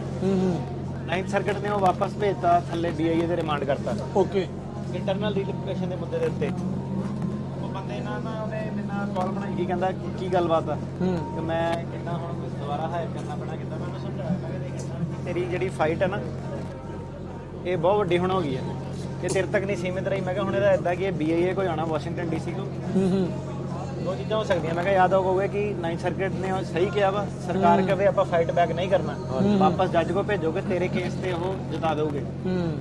ਤਾਂ ਉਹ ਕਹੋਗੇ ਕਿ ਠੀਕ ਹੈ ਸਾਨੂੰ ਨੋਇਸ ਨਹੀਂ ਚਾਹੀਦੀ, ਇਹਦਾ ਕੇਸ ਜਿਤਾ ਦਿਓ। ਫਿਰ ਤਾਂ ਮੈਂ ਕਿਹਾ ਜਿਹੜੀ ਆਪਣੀ ਫੀਸ ਸਟਰਕਚਰ ਉਹ ਹੋਊਗਾ ਇੱਕ ਡਿਫਰੈਂਟ ਤਰੀਕੇ ਨਾਲ, ਕਿਉਂਕਿ ਉੱਪਰੋਂ ਟ੍ਰਿਕਲ ਡਾਊਨ ਹੋ ਕੇ ਆ ਰਿਹਾ। ਦੂਸਰੀ ਚੀਜ਼ ਉਹ ਵੀ ਹੋ ਸਕਦੀ ਹੈ ਕਿ ਉਹਨਾਂ ਨੇ ਜਿਹੜੇ ਵਾਸ਼ਿੰਗਟਨ ਡੀਸੀ ਵਾਲਾ ਜਿਹੜਾ ਦਾ ਢਾਂਚਾ ਵਾ ਸਰਕਾਰੀ ਵਕੀਲਾਂ ਦਾ, ਉਹਨਾਂ ਨੇ ਆਲਰੇਡੀ ਜਿਹੜੇ 50 ਵਕੀਲ ਆ ਉਹ ਬਹਿ ਕੇ ਆਰਗੂਮੈਂਟਾਂ ਕਰ ਰਹੇ ਆ। ਤੋਂ 50 ਵਕੀਲਾਂ ਦੇ ਖਿਲਾਫ ਮੈਂ ਇਕੱਲਾ ਲੜ ਰਿਹਾ ਵਾਂ ਕਿ ਜੇ ਉਹਨਾਂ ਨੇ ਡਿਸਾਈਡ ਕਰ ਲਿਆ ਕਿ ਨਹੀਂ ਇੰਟਰਨਲ ਲੀਗਲ ਦਾ, ਤਾਂ ਜੇ ਤਾਂ ਆਪਾਂ ਇਹਨਾਂ ਨੂੰ ਐਂ ਤਾਂ ਸਾਰੀ ਚੀਜ਼ ਆਪਾਂ ਇਹਨਾਂ ਦੇ ਫੇਵਰ 'ਚ ਹੀ ਕਰਤੀ, ਇਹ ਤਾਂ ਸਾਰਿਆਂ ਦੇ ਕੇਸ ਅਪਰੂਵ ਕਰਨੇ ਪੈਣੇ ਆ। ਮੈਂ ਇਹਨੂੰ ਕਿਹਾ ਹੋ ਸਕਦਾ ਕਿ ਇਹ ਕਹੋਗੇ ਉਹੀ ਵਾਲੀ ਫਰਮ ਆਪਾਂ ਫਾਈਟ ਬੈਕ ਕਰਨਾ ਇਹਦਾ, ਜਿੰਨਾ ਪਹਿਲਾਂ 9th ਸਰਕਟ ਜਿੱਤਿਆ। ਤਾਂ ਮੈਂ ਕਿਹਾ ਤੇਰਾ ਜਿਹੜਾ ਸੀਗਾ ਫਿਰ ਜਿੱਦਾਂ ਆਰਕੇ ਵਾਲਾ ਬਾਈ ਸੀਗਾ ਨਾ, ਤੂੰ ਵੀ ਉਹ ਵਾਲੀ ਉਹਦੇ ਵਿੱਚ ਆ ਜਾਣਾ। ਪਰ ਲੱਕੀਲੀ ਫॉर ਮੀ ਮੈਂ ਕਿਹਾ ਤੂੰ ਉਹ ਇੱਕ ਇਦਾਂ ਦਾ ਕਲਾਇੰਟ ਆ ਜਿਹੜਾ ਇਹ ਚੀਜ਼ ਸਮਝ ਸਕਦਾ ਵਾ, ਕਿਉਂਕਿ ਤੂੰ ਉਹਨੇ ਪਹਿਲਾਂ ਹੀ ਮੈਨੂੰ ਕਿਹਾ, ਕਹਿੰਦਾ ਤੈਨੂੰ ਵਧਾਈਆਂ ਹੁਣ ਉਹਲੇ ਕੇਸ ਦੀਆਂ, ਮੈਂ ਤੁਹਾਡੀ ਗੱਲਬਾਤ ਸੁਣਦਾ। ਮੈਂ ਕਿਹਾ ਮੇਰੇ ਲਈ ਵੀ ਤੈਨੂੰ ਸਮਝਾਉਣਾ ਈਜ਼ੀ ਆ। ਕਈ ਬੰਦੇ ਇਦਾਂ ਦੇ ਵੀ ਹੁੰਦੇ ਆ, ਉਹ ਕਹਿੰਦੇ ਯਾਰ ਉਹਨਾਂ ਨੂੰ ਪਤਾ ਕੁਛ ਨਹੀਂ, ਕਾਲਾ ਅਕਸ਼ਰ ਇੱਕੋ ਬਰਾਬਰ ਹੀ ਆ। ਉਹ ਬੰਦੇ ਨੇ ਬਸ ਇਹ ਕਹਿਣਾ ਨਾ ਜਿੱਦਾਂ ਤੁਹਾਨੂੰ ਸਹੀ ਲੱਗੇ, ਜਿੱਦਾਂ ਤੁਹਾਨੂੰ ਸਹੀ ਲੱਗੇ। ਪਰ ਇਹ ਆ ਕਿ ਕਈ ਵਾਰੀ ਜਿਹੜੇ ਆ ਕਿ ਤੁਹਾਡਾ ਕੇਸ ਜਿਹੜੇ ਬੜੇ ਸਿੰਪਲ ਜਿਹੇ ਫੈਕਟ ਹੁੰਦੇ ਆ, ਪਰ ਉਹਦੇ ਨਾਲ ਜਿਹੜਾ ਲੀਗਲ ਮੁੱਦਾ ਉਹ ਬੜਾ ਟੈਕਨੀਕਲ ਜਿਹੜਾ ਪੈ ਜਾਂਦਾ। ਸੋ ਹੁਣ ਇਹ ਆ ਕਿ ਉਹ ਮੌਕੇ ਤੇ ਪਹੁੰਚੇ ਹੋਏ ਆ ਕਿ ਸੋ ਲੱਗਦਾ ਹੈ ਵੀ ਉਹ ਹੁਣ ਇਹ ਦੁਬਾਰਾ ਸਰਕਟ ਕੋਰਟ ਵੱਲ ਜਾ ਸਕਦਾ, ਜਾਊਗਾ ਲੱਗਦਾ। ਹੁਣ ਤਿਆਰੀ ਕਰ ਰਹੇ ਆ ਫਿਰ ਹੁਣ ਦੀ। ਹਾਂਜੀ, ਮੈਨੂੰ ਕਿਸੇ ਨੇ ਕਿਹਾ ਸੀਗਾ ਸੀਨੀਅਰ ਵਕੀਲ ਨੇ, ਕਹਿੰਦੇ ਇੱਕ ਜਿਹੜੇ ਹੋਰ ਸੀਨੀਅਰ ਵਕੀਲ ਸੀ, ਕਹਿੰਦੇ ਉਹਨਾਂ ਨਾਲ ਆਪਾਂ ਹੁੰਦੇ ਦੇਖੀਏ, ਜਦੋਂ ਕਹਿੰਦੇ ਤੁਸੀਂ ਚੇਂਜ ਕਰਨ ਲੱਗ ਪੈਂਦੇ ਆ ਨਾ, ਕਹਿੰਦੇ ਤੁਹਾਨੂੰ ਟਾਈਮ ਬਿੰਗ, ਕਹਿੰਦੇ ਤੁਹਾਨੂੰ ਐਪਰੀਸੀਏਸ਼ਨ ਵੀ ਬੜੀ ਮਿਲਦੀ ਹੈ ਜੱਜਿਸ ਦੀ। ਕਹਿੰਦੇ ਤੇਰਾ ਜਦੋਂ ਅਗਲੇ ਹਫਤੇ ਤੂੰ ਕੋਰਟ 'ਚ ਜਾਊਂਗਾ ਦੇਖੀ ਸੁਭਾਅ ਚੇਂਜ ਹੋ ਜਾਣਾ। ਮੈਂ ਕਿਹਾ ਅੱਛਾ ਹੋਣਾ। ਮੈਂ ਕਿਹਾ ਐਵਰੀ ਗਿਵਨ ਡੇ ਮੈਂ ਗਿਆ, ਵਾਕਈ ਇਦਾਂ ਹੋ ਗਿਆ। ਕਿੱਦਾਂ ਦਾ ਸੁਭਾਅ ਚੇਂਜ? ਦੇ ਨੋ ਹੂ ਯੂ ਆਰ। ਅੱਛਾ, ਰੈਡ ਦਾ ਕੇਸ, ਤੁਸੀਂ ਉਹੀ ਆਪਣਾ ਆਰਗੂਮੈਂਟ ਕਰ ਰਹੇ ਆ। ਤੇ ਦੇ ਨੋ ਜਿਹੜਾ ਸਰਕਾਰੀ ਵਕੀਲ ਆ ਉਹਨੇ ਹੁਣ ਸੀਰੀਅਸਲੀ ਲੈਣਾ। ਪਹਿਲਾਂ ਜਿੱਦਾਂ ਕਲੋਜ਼ਿੰਗ ਸੀਗੀ, ਕਿੱਦਾਂ ਵਾ ਕਿਹੜਾ ਵਾਲਾ ਬੰਦਾ ਸਰਕਾਰੀ ਵਕੀਲ ਭੇਜਣਾ, ਉਹ ਕਿੱਥੇ ਉਹਨਾਂ ਨੇ ਕਾਰਡ ਫੋਲ ਕਰਨੇ, ਕਿੰਨੇ ਸਾਰੇ ਤਾਂ ਉਸ ਤੋਂ ਬਾਅਦ ਸੀਗੇ ਉਹ ਗਏ ਨਹੀਂ। ਉਹਨਾਂ ਨੇ ਕਿਹਾ ਨਹੀਂ ਆਪਾਂ ਕੋਈ ਆਰਗੂਮੈਂਟ ਨਹੀਂ, ਨੌਨ ਅਪੀਅਰੈਂਸ ਅੱਛਾ ਠੀਕ ਆ ਵੀ ਤੁਸੀਂ ਜਿੱਤੇ। ਹਾਂਜੀ, ਰਿਟਨ ਸਬਮਿਸ਼ਨਸ ਦੇ ਉੱਤੇ। ਸੋ ਉਹਦੇ ਨਾਲ ਇਹ ਸੀਗਾ ਕਿ ਔਖੀ ਚੀਜ਼ ਇਹ ਹੋ ਗਈ ਕਿ ਸਟੇਕਸ ਹਾਇਰ ਹੋ ਗਏ। ਹੁਣ ਆਰਕੇ ਵਾਲਾ ਜਾਂ ਉਹ ਆ, ਜੇ ਉਹਦਾ ਉਹ ਬਣ ਰਿਹਾ, ਉਹਨਾਂ ਨੂੰ ਪਤਾ ਕਿ ਇਹ ਬੈਠੇ ਆ ਹੁਣ ਚੌਕੀਦਾਰ ਆਰਕੇ ਵਾਲੇ, ਜੇ ਤਾਂ ਸਰਕਾਰ ਨੇ ਫਾਈਟ ਪਾਣੀ ਆ ਫਿਰ ਉਹਨਾਂ ਨੇ ਦੇਖਣਾ ਸੈਂਡ ਦੇ ਬੈਸਟ ਟੂਲ ਫਾਰਵਰਡ, ਉਹ ਵਾਲੀ ਚੀਜ਼ ਆ ਜਾਂਦੀ ਆ। ਸੋ ਮਤਲਬ ਹੁਣ ਜਦੋਂ ਸਿੰਘ ਫਸਣੇ ਫਿਰ ਵੱਡੇ ਹੀ ਫਸਣੇ ਆ, ਮਤਲਬ ਫਸਣੇ ਵੱਡੇ ਫਸਣੇ ਆ। ਠੀਕ ਆ। ਸੋ ਬਹੁਤ ਵਾਰ ਆਪਣੇ ਜਿਹੜੇ ਸਰੋਤੇ ਉਹ ਪੁੱਛਦੇ ਰਹਿੰਦੇ ਆ ਵਕੀਲ ਸਾਹਿਬ ਨੂੰ ਵੀ ਯਾਰ ਉਹ ਵਕੀਲ ਜਿਹੜੇ ਜੱਜ ਆ ਉਹਨਾਂ ਦੀ ਰੇਟਿੰਗ ਕੀ ਆ। ਉਹ ਤੁਹਾਡੇ ਸਾਹਮਣੇ ਦੱਸਦਾ ਉਹ ਨਹੀਂ ਪਏ, ਹੁਣ ਸਾਰੇ ਜੱਜ ਜਾਣਦੇ ਆ ਤੇ ਜੇ ਵਕੀਲ ਕੌਣ ਹੈਗਾ। ਗਾਣਾ ਨਹੀਂ ਜਦੋਂ ਮਿੱਤਰਾਂ ਦਾ ਨਾਂ ਚੱਲ, ਉਹ ਗੱਲ ਹੋਈ ਜਿੱਥੇ ਮਰਜ਼ੀ ਕੇਸ ਲਵਾ ਲਈ, ਮਿੱਤਰਾਂ ਦਾ ਨਾਂ ਚੱਲਦਾ। ਤੇ ਆਪਾਂ ਫਿਰ ਇੱਕ ਜਾਂਦੇ ਕਿਉਂਕਿ ਹੁਣ ਇਲੈਕਸ਼ਨ ਆ 5 ਤਰੀਕ ਨੂੰ, ਇੱਕ ਤਾਂ ਇਹ ਆ ਵੀ ਸਾਰਿਆਂ ਨੂੰ ਬੇਨਤੀ ਆ ਜਿਹੜੀ ਮਰਜ਼ੀ ਪਾਰਟੀ ਨੂੰ ਬਿਲੋਂਗ ਕਰਦੇ ਵੋਟ ਜ਼ਰੂਰ ਪਾਓ। 5 ਤਰੀਕ ਲਾਸਟ ਡੇਟ ਹੈਗੀ ਆ। ਤੇ ਇਮੀਗ੍ਰੇਸ਼ਨ ਦਾ ਮੇਨ ਮੁੱਦਾ USA ਦੇ ਵਿੱਚ ਹੈਗਾ। ਜੇ ਟਰੰਪ ਹੁਣੀ ਜਿੱਤਦੇ ਤਾਂ ਕੀ ਹੋਊਗਾ। ਕਮਲਾ ਹੈਰਿਸ ਉਹਨਾਂ ਦਾ ਸਟੈਂਡ ਵੀ ਕਾਫੀ ਸਖਤ ਆ, ਉਹ ਵੀ ਥੋੜਾ ਜਿਹਾ ਆਪਾਂ ਡਿਸਕਸ ਕਰ ਲਈਏ। ਜੀ ਬਿਲਕੁਲ। ਸੋ ਦੇਖੋ ਇਹ ਬੜਾ ਇੱਕ ਤੁਸੀਂ ਕਹ ਲਓ ਕਿ ਮੀਡੀਆ ਵਾਲਾ ਕੁਐਸਚਨ ਹੋ ਜਾਂਦਾ ਕਿ ਜੇ ਆ ਜਿੱਤਦਾ ਕੀ ਹੋਣਾ, ਜਿੱਤਦਾ ਕੀ ਹੋਣਾ। ਇੰਨਾ ਸਿੰਪਲ ਹੁੰਦਾ ਨਹੀਂ ਚੀਜ਼ਾਂ। ਜਿਹੜਾ ਇਮੀਗ੍ਰੇਸ਼ਨ ਲੈਂਡਸਕੇਪ ਆ ਬਹੁਤ ਹੀ ਕੰਪਲਿਕੇਟਡ। ਨਵਾਂ ਬੰਦਾ ਫॉर ਐਗਜ਼ਾਮਪਲ ਕਈ ਵਾਰੀ ਸਾਡੇ ਕੋਲ ਆਉਂਦਾ ਜਾਂ ਕਈ ਵਾਰੀ EMPLOYE ਵੀ ਬਾਹਰੋਂ ਦੀ ਮੂਵ ਹੁੰਦਾ ਜਾਂ ਨਵਾਂ ਸ਼ੁਰੂ ਕਰਦੇ ਆ, ਉਹ ਕਹਿੰਦੇ ਕਿ ਇਮੀਗ੍ਰੇਸ਼ਨ ਨਾ ਪਹਿਲਾਂ ਤਾਂ ਐਂ ਲੱਗਦਾ ਕਿ ਇਹ ਕੈਨੇਡਾ ਆਸਟ੍ਰੇਲੀਆ ਵਰਗੀ ਆ, ਉੱਥੇ ਵੀ ਲੋਕੀ ਇਮੀਗ੍ਰੇਸ਼ਨ ਦਾ ਕੰਮ ਕਰਦੇ ਆ। ਬਟ ਉਹ ਇੱਕ ਪੁਆਇੰਟ ਬੇਸਡ ਆ ਕਿ ਤੁਹਾਡਾ ਪਹਿਲਾਂ ਹੀ ਸਕਿੱਲ ਬੇਸਡ ਕਾਈਂਡ ਆਫ, ਤੁਹਾਡੀ ਪਹਿਲਾਂ ਹੀ ਕੈਲਕੂਲੇਸ਼ਨ ਹੋ ਗਈ ਕਿ ਇਹ ਕੇਸ ਬਣਨਾ ਕਿ ਨਹੀਂ ਬਣਨਾ। ਉਹਦੇ ਉੱਤੇ ਸਟੇਕਸ ਇੰਨੇ ਹਾਇਰ ਨਹੀਂ ਹੈਗੇ ਕਿ ਇੱਕ ਐਨ ਬਰੀਕੀ ਦੇ ਵਿੱਚ ਕਿ ਲਾਅ ਇੱਧਰ ਨੂੰ ਹੋਣਾ ਕਿ ਇੱਧਰ ਨੂੰ ਹੋਣਾ। So there is a difference in immigration. ਉਸੇ ਫਰਕ ਆ, ਟੈਕਨੀਕੈਲਿਟੀ ਕੀ ਆ, ਰਾਈਟ। ਜਿਹੜਾ ਇਮੀਗ੍ਰੇਸ਼ਨ ਦੀ ਬੈਟਲ ਆ ਉਹ ਹਮੇਸ਼ਾ ਔਨ ਰਹਿੰਦੀ ਹੈ, ਭਾਵੇਂ ਟਰੰਪ ਆਵੇ ਭਾਵੇਂ ਕਮਲਾ ਆਵੇ। ਬੈਟਲ ਔਨ ਕਿੱਦਾਂ ਰਹਿੰਦੀ ਹੈ ਕਿ ਜਿਹੜੀਆਂ ਆਪਾਂ ਕੇਸ ਵੀ ਰਾਜ ਕਰਨ ਦੀ ਜਿਹੜੇ ਡਿਸਕਸ ਕੀਤੇ, ਤੁਸੀਂ ਦੇਖੋ ACLU ਇਨਵੋਲਵ ਹੋ ਜਾਂਦੀ ਹੈ, ਕੈਥੋਲਿਕ ਚੈਰਿਟੀਜ਼ ਜਿਹੜੀਆਂ ਇਨਵੋਲਵ ਹੋ ਜਾਂਦੀਆਂ, ਵੱਡੀਆਂ ਆਰਗੇਨਾਈਜੇਸ਼ਨਾਂ ਲੱਗ ਜਾਂਦੀਆਂ।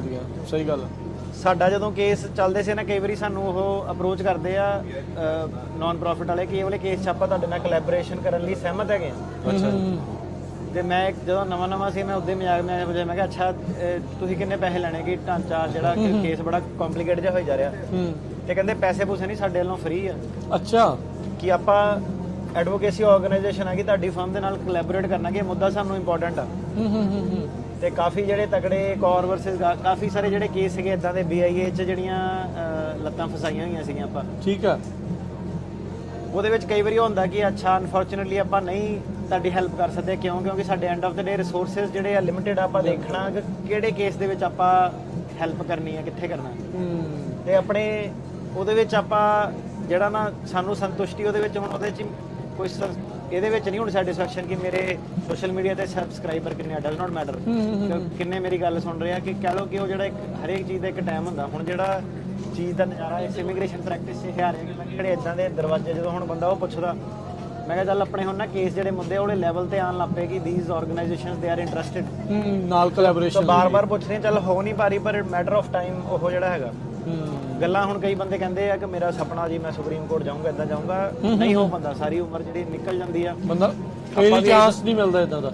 ਅਜੇ ਤੱਕ ਇਹੀ ਲੱਗਦਾ ਸੀਗਾ ਕਿ ਨਹੀਂ ਮਿਲਣਾ ਕਦੀ ਚਾਂਸ, ਹੁਣ ਕਈ ਵਾਰੀ ਐਵੇਂ ਲੱਗਦਾ ਕਿ ਹੁਣ ਤਾਂ ਵਨ ਸਟੈਪ ਦੂਰ ਹੀ ਆ, 9 ਸਰਕਟ ਤੋਂ ਬਾਅਦ ਨੈਕਸਟ ਇਹੀ ਹੁੰਦੇ ਆ ਇਹ ਵਿੱਚ। ਡੇਜ਼ ਵਾਲਾ ਜਿਹੜਾ ਸੀਗਾ ਆਰਕੇ ਵਾਲਾ ਆਪਾਂ ਦੇਖ ਆਪਣਾ ਇਹ ਸੀਗਾ ਕਿ ਸਰਕਾਰ ਕਿੱਦਾਂ ਫਾਈਟ ਬੈਕ ਕਰੂਗੀ। ਹਾਂ ਜੇ ਆਹੀ ਚੀਜ਼ ਟਰੰਪ ਹੁੰਦੀ ਫੇਰ ਉਹਨੇ ਫਾਈਟ 3 ਮਹੀਨੇ ਪਹਿਲਾਂ ਜਿਹੜਾ ਉਹ ਸੀਗਾ ਹਾਂ ਬੰਦੇ ਨੇ ਜਿੱਤਣਾ ਤਾਂ ਸੀਗਾ। ਮੈਂ ਕਿਹਾ ਵਧਾਈਆਂ ਵੀ ਇਹ ਨਾਲ, ਮੈਂ ਕਿਹਾ ਨਾਲ ਕਮਰ ਵੀ ਕੱਸਣੀ ਪੈਣੀ ਆ, ਤੇ ਜਦੋਂ ਹੁਣ ਸੁਪਰੀਮ ਕੋਰਟ ਲੈਵਲ ਤੱਕ ਗੱਲ-ਗੁਲ ਪਹੁੰਚ ਗਈ ਤਾਂ ਕੰਮ ਬਹੁਤ ਅੱਗੇ ਲੰਘ ਜਾਣਾ। ਮੈਂ ਕਹਿੰਦਾ ਸਾਰੀ ਕਮਿਊਨਿਟੀ ਵੀ ਜੇ ਪਿਚਨ ਕਰ ਲਵੇ ਨਾ ਕਿ ਲੈ ਵੀ ਸੁਪਰੀਮ ਕੋਰਟ ਤੱਕ ਲੜਨਾ ਹੈਗਾ, ਉਹ ਇੰਨਾ ਕਿ ਜਿਹੜਾ ਕੇਸ ਮਹਿੰਗਾ, ਯੂ ਆਰ ਟਾਕਿੰਗ ਮਿਲੀਅਨਸ। ਇਹ ਜਿਹੜੀਆਂ ਸੰਸਥਾਵਾਂ, ਕਿਉਂਕਿ ਹੁਣ ਤੁਸੀਂ ਗੱਲ ਕਰ ਰਹੇ ਹੋ ਕਿ ਜੱਜਾਂ ਮੋਰੇ ਨੈਸ਼ਨਲ ਮੁੱਦਾ ਪੇਸ਼ ਹੋਣਾ, ਕਿੰਨੇ ਮਤਲਬ 400-500 ਤੋਂ ਚ ਬਰੀਫ ਜਿਹੜੇ ਸੰਸਥਾਵਾਂ ਜਿਹੜੀਆਂ ਉਹ ਪੜਨਾ ਕਰਨਾ, ਆਰਗੂਮੈਂਟ ਕਿੱਦਾਂ ਕਰਨੀ ਹੈ, ਤੇ ਉਹ ਜਿਹੜਾ ਸਾਰੀ ਚੀਜ਼ ਹੈਗੀ ਉਹ ਨਾਨ ਪ੍ਰੋਫਿਟ ਜਿਹੜਾ ਵਰਲਡ ਆ, ਜਿਹੜਾ ACLU ਦਾ ਕੈਥੋਲਿਕ ਚੈਰਿਟੀਜ਼ ਵਾਲਾ, ਡੋਨੇਸ਼ਨਸ ਵਾਲਾ ਜਿਹੜਾ ਉਹ ਜਿਹੜਾ ਐਡਵੋਕੇਸੀ ਆਰਗੇਨਾਈਜੇਸ਼ਨ ਵਾਲਾ ਹੋ ਜਾਂਦਾ, ਸਾਡੀ ਕਮਿਊਨਿਟੀ ਦੇ ਵਿੱਚ ਅਜੇ ਤੱਕ ਪਹੁੰਚੇ ਨਹੀਂ ਸੀਗੇ ਉੱਥੇ, ਨਾ ਹੀ ਕੋਈ ਰਿਲੀਜੀਅਸ ਅਦਾਰਾ ਸੀਗਾ। ਠੀਕ ਆ, ਆਪਣੇ ਉਹਨਾਂ ਨੇ ਹੈਲਪ ਜਿਹੜੀ ਇੱਕ ਲੋਕਲ ਬੰਦੇ ਦੇ ਲੈਵਲ ਤੇ ਹੈਲਪ ਜਿਹੜੀ ਕਰਤੀ, ਇਸ ਚੀਜ਼ 'ਚ ਆਪਣੀ ਕਮਿਊਨਿਟੀ, ਆਪਣੇ ਧਾਰਮਿਕ ਸਥਾਨ ਕਾਫੀ ਜਿਹੜੇ ਹੈਲਪ ਲੋਕਾਂ ਦੀ ਕਰਦੇ ਸੀ, ਉਹ ਚੀਜ਼ ਤੱਕ ਸੀਗੇ। ਪਰ ਜਿਹੜਾ ਅੰਦਰ ਜਾ ਕੇ ਕੋਰਟ ਦੀਆਂ ਜੜ੍ਹਾਂ ਦੇ ਵਿੱਚ ਬਹਿ ਜਾਣਾ, ਉਹ ਕਰ ਲੈਣਾ, ਉਹ ਲਿਜਾਣ ਵਾਲਾ ਮੌਕਾ ਉਹਨਾਂ ਨੂੰ ਮਿਲਿਆ ਨਹੀਂ ਸੀਗਾ ਉੱਥੇ ਚੀਜ਼ ਦੇ ਵਿੱਚ। ਹੁਣ ਕੀ ਹੈ ਕਿ ਉੱਥੇ ਪੰਜਾਬੀ ਰੇਡੀਓ ਦਾ ਰੋਲ ਆ, ਪੰਜਾਬੀ ਰੇਡੀਓ ਦਾ ਰੋਲ ਕਿਦਾਂ ਕਿ ਤੁਸੀਂ ਪਹਿਲਾਂ ਹੀ ਲੋਕਾਂ ਦੀਆਂ ਜੜ੍ਹਾਂ ਦੇ ਵਿੱਚ ਸੀਗੇ, ਉਹ ਜਿਹੜਾ ਗ੍ਰਾਸ ਰੂਟ ਲੈਵਲ ਤੇ ਤੁਸੀਂ ਜਿਹੜਾ ਆਪਣਾ ਇੰਨੇ ਸਾਲਾਂ ਦਾ ਜਿਹੜਾ ਸੀਗਾ ਕ੍ਰੈਡੀਬਿਲਿਟੀ ਤੁਹਾਡੀ ਜਿਹੜੀ ਉਹ ਸਾਰੀ ਸੀਗੀ, ਇੱਕ ਕੀ ਕਮਿਊਨਿਟੀ ਦਾ ਵਿਸ਼ਵਾਸ ਸੀਗਾ। Community end of the day community radio ਹੈ, ਕੋਈ ਸੋਸ਼ਲ ਮੀਡੀਆ ਦਾ ਉਹ ਕਲਿੱਕ ਬੇਟ ਵਾਲਾ ਪਲੇਟਫਾਰਮ ਨਹੀਂ ਸੀਗਾ, ਰਾਈਟ। ਤੇ ਉਹ ਮੈਨੂੰ ਵੀ ਹੁਣ ਜਿੱਦਾਂ ਕਰਕੇ ਹੌਲੀ ਹੌਲੀ ਬੰਦੇ ਨੂੰ ਸਮਝ ਲੱਗਦੀ ਕਿ ਯਾਰ ਇਹ ਸਾਰਾ ਕੁਝ ਹੈ ਕੀ ਹੈ, ਕਿਉਂਕਿ ਇਹ ਤਾਂ ਬੰਦਾ ਜਦੋਂ ਪੈਂਦਾ ਕਿਸੇ ਚੀਜ਼ ਦੇ ਵਿੱਚ ਉਦੋਂ ਹੀ ਪਤਾ ਲੱਗਦਾ ਕਿ ਕੀ ਹੈ। ਹੁਣ ਜਿੱਦਾਂ ਦੇ ਜਿਹੜੇ ਕੇਸ ਆ ਰਹੇ ਆ, ਕੰਮਕਾਰ ਇੱਕ ਪਾਸੇ ਚੱਲ ਰਿਹਾ, ਪਰ ਜਿਹੜਾ ਆ ਚੀਜ਼ ਹੋ ਰਹੀ ਆ ਉਹਦਾ ਨਾ ਇੱਕ ਬੜਾ ਵੱਖਰਾ ਜਿਹਾ ਸਵਾਦ ਜਿਹੜਾ ਇੱਕ ਆ ਰਿਹਾ ਅਕਸਰ ਸੋਸ਼ਲ ਗੇਮ ਤੋਂ, ਮਤਲਬ ਪਰੇ ਆ ਕਿ ਮਤਲਬ ਉਹ ਇਦਾਂ ਕਿ ਮੈਂ ਕਹਿੰਦਾ ਕਿ ਜੇ ਮੈਨੂੰ 20 ਕੇਸ ਛੱਡਣੇ ਵੀ ਪੈਣੇ ਕਾ ਵਧੀਆ ਕੇਸ ਲਈ, ਹੁਣ ਉਹ ਲੱਗ ਨਹੀਂ ਮੈਂ ਆਹ ਵਾਲਾ ਫੜੂੰਗਾ। ਇਹ ਉਹ ਮੈਨੂੰ ਯਾਦ ਹੈ ਜਦੋਂ ਆਪਾਂ ਸ਼ੁਰੂਆਤ 'ਚ ਵੀ ਕਰਦੇ ਹੁੰਦੇ ਸੀ, ਤੁਸੀਂ ਅਕਸਰ ਕਈ ਵਾਰ ਜ਼ਿਕਰ ਕੀਤਾ ਵੀ ਤੁਸੀਂ ਚਾਹੁੰਦੇ ਆ ਵੀ ਇਦਾਂ ਦਾ ਕੇਸ ਆਵੇ ਟੈਕਨੀਕੈਲਿਟੀਜ਼ ਦੇ ਉੱਤੇ ਵੀ, ਅਸਲ 'ਚ ਜਿਹੜੀ ਕਾਨੂੰਨ ਦੇ ਵਿੱਚ ਜੋ ਲਿਖਿਆ ਹੈ ਉਹਦੀ ਆਪਾਂ ਟੈਕਨੀਕੈਲਿਟੀਜ਼ 'ਚ ਜਾ ਕੇ ਉਹਦੇ ਨਾਲ ਕੇਸ ਲੜੀਏ। ਸੋ ਹੁਣ ਮੌਕਾ ਮਿਲਿਆ ਆ ਤੇ ਉਸ ਪਾਸੇ ਵੱਲ ਨੂੰ ਵਧ ਰਹੇ ਆ।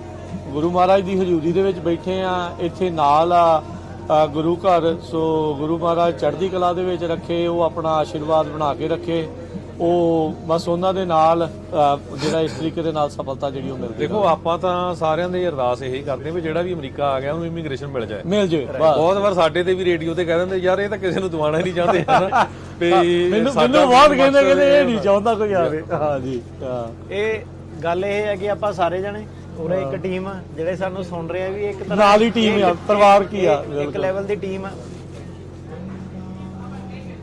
ਨੈਗੇਟਿਵ ਗੱਲ ਉਦਾਂ ਕਈ ਵਾਰੀ ਕਹਿ ਹੋ ਜਾਂਦੀ ਹੈ ਕਿ ਹੁਣ 100% ਵੀ ਬੰਦਾ ਕਈ ਵਾਰੀ ਉਹ ਕਹਿੰਦਾ ਨਾ ਕਿ ਜਿਹੜਾ ਇੱਕ ਬੰਦੇ ਦਾ ਨਹੀਂ ਵੀ ਕੰਮ ਬਣਦਾ, ਉਹਨੇ ਐਂਡ ਆਫ ਦਾ ਡੇ ਹੈ ਕਿ ਵਕੀਲ ਤੇ ਪ੍ਰੈਸ਼ਰ ਇੰਨਾ ਕੁ ਹੁੰਦਾ, ਉਹਨੇ ਕਦੀ ਇਹ ਨਹੀਂ ਕਹਿਣਾ ਕਿ ਮੈਂ ਗਲਤ ਹਾਂ। ਉਹਨੇ ਹਮੇਸ਼ਾ ਇਦਾਂ ਕਿ ਵਕੀਲ ਨੇ ਗਲਤੀ, ਬੰਦੇ ਦੇ ਭਾਵੇਂ ਆਪਣੇ ਸਾਰੇ ਬਿਆਨ ਵੀ ਗਲਤ ਹੋ ਜਾਣ। ਪਰ ਇੰਨੀ ਗੱਲ ਜ਼ਰੂਰ ਆ ਵੀ ਪਿਛਲੇ ਇੰਨੇ ਸਾਲਾਂ ਦੇ ਵਿੱਚ ਆਪਣੀ ਕਮਿਊਨਿਟੀ ਦੇ ਮੈਂਬਰ ਜਦੋਂ ਕੇਸ ਅਪਲਾਈ ਕਰਦੇ ਸੀ ਉਹਨਾਂ ਨੂੰ ਪਤਾ ਨਹੀਂ ਹੁੰਦਾ ਸੀ ਜੋ ਵਕੀਲ ਨੇ ਕਹਿਤਾ ਉਹ ਠੀਕ ਆ। ਹੁਣ ਜਿੰਨਾ ਨੌਲੇਜ ਮਿਲਿਆ ਮੈਨੂੰ ਲੱਗਦਾ ਵੀ ਬਹੁਤੇ ਲੋਕ ਤਾਂ ਅੱਧੇ ਉੱਤੇ ਵਕੀਲੇ ਬਣ ਗਏ ਆ। ਸਹੀ ਗੱਲ ਆ, ਬਹੁਤ ਸਾਰੇ ਸਾਨੂੰ ਮਿਲਦੇ ਜਿਹੜੇ ਸਲਾਹ ਦੇ ਲੈਂਦੇ ਆ, ਸਲਾਹ ਯਾਰ ਮੈਂ ਤਾਂ ਸਿਟੀਜ਼ਨ ਆ, ਬੋਰਨ ਆ, ਪਰ ਮੈਂ ਸ਼ੋਅ ਜ਼ਰੂਰ ਸੁਣਦਾ ਬਹੁਤ।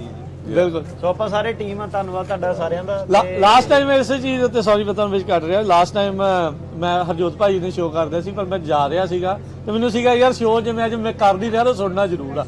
ਉਸ ਟਾਈਮ ਮੈਂ ਟਰੈਵਲ ਕਰ ਰਿਹਾ ਸੀ, ਜਦੋਂ ਲੋਕ ਸਵਾਲ ਕਰਦੇ ਆ, ਜਦੋਂ ਤੁਸੀਂ ਜਦੋਂ ਐਕਸਪਲੇਨ ਕਰਦੇ ਆ, ਇੱਕ ਜਦੋਂ ਐਜ਼ ਏ ਹੋਸਟ ਬਹਿ ਕੇ ਗੱਲ ਤੁਸੀਂ ਸੁਣਦੇ ਆ ਤੇ ਐਜ਼ ਏ ਜਦੋਂ ਤੁਸੀਂ ਲਿਸਨਰ ਸੁਣਦੇ, ਇੱਕ ਸਵਾਦ ਹੀ ਜਿਹੜਾ ਉਹ ਵੱਖਰਾ ਹੈ। ਤੇ ਅਸੀਂ ਇਹੀ ਉਮੀਦ ਕਰਦੇ ਆ ਵੀ ਜਿਹੜਾ ਲਿਸਨ ਕਰ ਰਿਹਾ ਹੈ, ਜਿਹੜਾ ਦੇਖ ਰਿਹਾ ਆ, ਉਹ ਹਮੇਸ਼ਾ ਇਸ ਦੇ ਵਿੱਚੋਂ ਕੁਛ ਨਾ ਕੁਛ ਨਵਾਂ ਜਿਹੜਾ ਉਹ ਨੌਲੇਜ ਆ ਉਹ ਗੇਨ ਕਰਦਾ ਜਿਹੜਾ ਉਹ ਰਵੇ। ਤੇ ਅਸੀਂ ਧੰਨਵਾਦ ਕਰਦੇ ਆ ਜੇ ਟੇਕੇਣਾ ਭਾਜੀ ਦਾ, ਵੀ ਕਿੰਨੇ ਵੀ ਬਿਜ਼ੀ ਹੋਣ, ਕਿੱਦਾਂ ਦੀ ਵੀ ਸਮੱਸਿਆ ਆਈ ਹੋਵੇ, ਕੋਈ ਉਹਨਾਂ ਦੀ ਸਿਹਤ ਨੂੰ ਲੈ ਕੇ ਹੋਵੇ, ਕਿਤੇ ਘੁੰਮਣ ਗਏ ਹੋਣ, ਕੋਈ ਫੈਮਿਲੀ ਪ੍ਰੋਬਲਮ ਵੀ ਆਈ ਹੋਵੇ, ਕੁਝ ਵੀ ਹੋਵੇ, ਉਹਨਾਂ ਨੇ ਕਦੀ ਅਜੇ ਤੱਕ ਪ੍ਰੋਗਰਾਮ ਜਿਹੜਾ ਉਹ ਮਿਸ ਨਹੀਂ ਕੀਤਾ। ਇਹ ਤਾਂ ਪ੍ਰੋਗਰਾਮ ਦੀ ਗੱਲ ਕਰਦੇ ਆ, ਆਪਾਂ ਨੂੰ ਬਹੁਤ ਵਾਰ ਕਾਲਸ ਆਉਂਦੀਆਂ, ਕਹਿੰਦੇ ਯਾਰ ਮੇਰਾ ਇੱਕ ਵਕੀਲ ਸੀ, ਹੁਣ ਮੈਨੂੰ ਡੇਟ ਹੀ ਨਹੀਂ ਪਤਾ ਲੱਗੀ ਵੀ ਡੇਟ ਸੀਗੀ, ਡੇਟ ਹੀ ਲੰਘ ਗਈ। ਹਾਂਜੀ ਸੋ ਦੇਖੋ ਪ੍ਰੋਗਰਾਮ ਵੀ ਨਹੀਂ ਮਿਸ ਕੀਤਾ।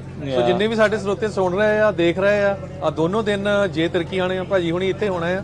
ਸੋ ਪਲੀਜ਼ ਜੇ ਕਿਸੇ ਨੂੰ ਕੋਈ ਇਮੀਗ੍ਰੇਸ਼ਨ ਦੇ ਨਾਲ ਰਿਲੇਟਡ ਕੁਐਸਚਨ ਹੋਇਆ, ਜਰੂਰ ਤੁਸੀਂ ਪੰਜਾਬੀ ਰੇਡੀਓ USA ਦੇ ਬੂਥ ਤੇ ਆ ਕੇ ਉਹਨਾਂ ਨੂੰ ਪੁੱਛ ਸਕਦੇ ਹੋ, ਤੇ ਸਾਨੂੰ ਵੀ ਸਾਰਿਆਂ ਨੂੰ ਪੰਜਾਬੀ ਰੇਡੀਓ USA ਦੀ ਟੀਮ ਨੂੰ ਮਿਲ ਸਕਦੇ ਹੋ।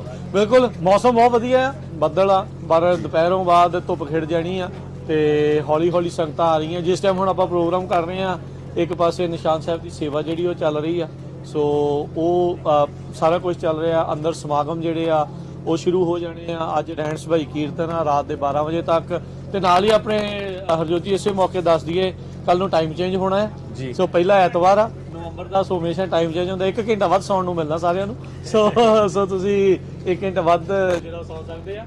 ਪਾਰਕਿੰਗ ਨੂੰ ਲੈ ਕੇ ਇਹਨਾਂ ਨੇ ਸਕੂਲਸ ਦੇ ਵਿੱਚ ਪ੍ਰਬੰਧ ਕੀਤਾ ਆ, ਹੋਰ ਸਾਰਾ ਕੁਝ ਜਿਹੜਾ ਉਹ ਪ੍ਰਬੰਧ ਆ। ਅਸੀਂ ਦੇਖਦੇ ਹਾਂ ਵੀ ਉਹ ਸੇਵਾਦਾਰ ਵੀ ਲੱਗੇ ਹੋਏ ਆ ਜਿਹੜੇ ਹਮੇਸ਼ਾ ਜੋੜੇ ਘਰ ਦੇ ਲਈ ਸਟੂਡੈਂਟਸ ਦੀ ਉਹ ਸਾਰਿਆਂ ਦੀ ਜਿਹੜੀ ਉਹ ਸੇਵਾ ਨਾਲ ਕਰ ਰਹੇ ਆ। ਥਾਂ ਥਾਂ ਦੇ ਉੱਤੇ ਲੰਗਰਾਂ ਦੀ ਸੇਵਾ, ਹਰ ਤਰ੍ਹਾਂ ਦੀ ਜਿਹੜੀ ਸੇਵਾ ਦੇ ਵਿੱਚ ਲੱਗੇ ਆ। ਆਓ ਸਾਰੇ ਜਣੇ ਜੁੜੀਏ, ਇਸ 45ਵੇਂ ਮਹਾਨ ਨਗਰ ਕੀਰਤਨ ਦੇ ਵਿੱਚ ਸ਼ਮੂਲੀਅਤ ਕਰੀਏ ਤੇ ਉਸ ਦੇ ਵਿੱਚ ਜਿਹੜਾ ਆਪਣਾ ਯੋਗਦਾਨ ਪਾਈਏ, ਪਰਿਵਾਰਾਂ ਸਮੇਤ ਆਈਏ ਤੇ ਗੁਰੂ ਘਰ ਦੀਆਂ ਖੁਸ਼ੀਆਂ ਪ੍ਰਾਪਤ ਕਰੀਏ। ਤੇ ਟਰਨੀ ਟਿਰਕੇਣਾ ਜੀ, ਜਾਂਦੇ ਜਾਂਦੇ ਜੇ ਕੁਝ ਹੋਰ ਤੁਸੀਂ ਕੋਈ ਦਿਲ ਦੀ ਗੱਲ, ਕੋਈ ਵਿਚਾਰ ਜਾਂ ਕੁਝ ਵੀ ਜਿਹੜੀ ਆ ਉਹ ਸਾਂਝ ਪਾਉਣੀ ਚਾਹੁੰਦੇ ਹੋ, ਕੁਝ ਕਹਿਣਾ ਚਾਹੁੰਦੇ ਹੋ ਹੋਰ?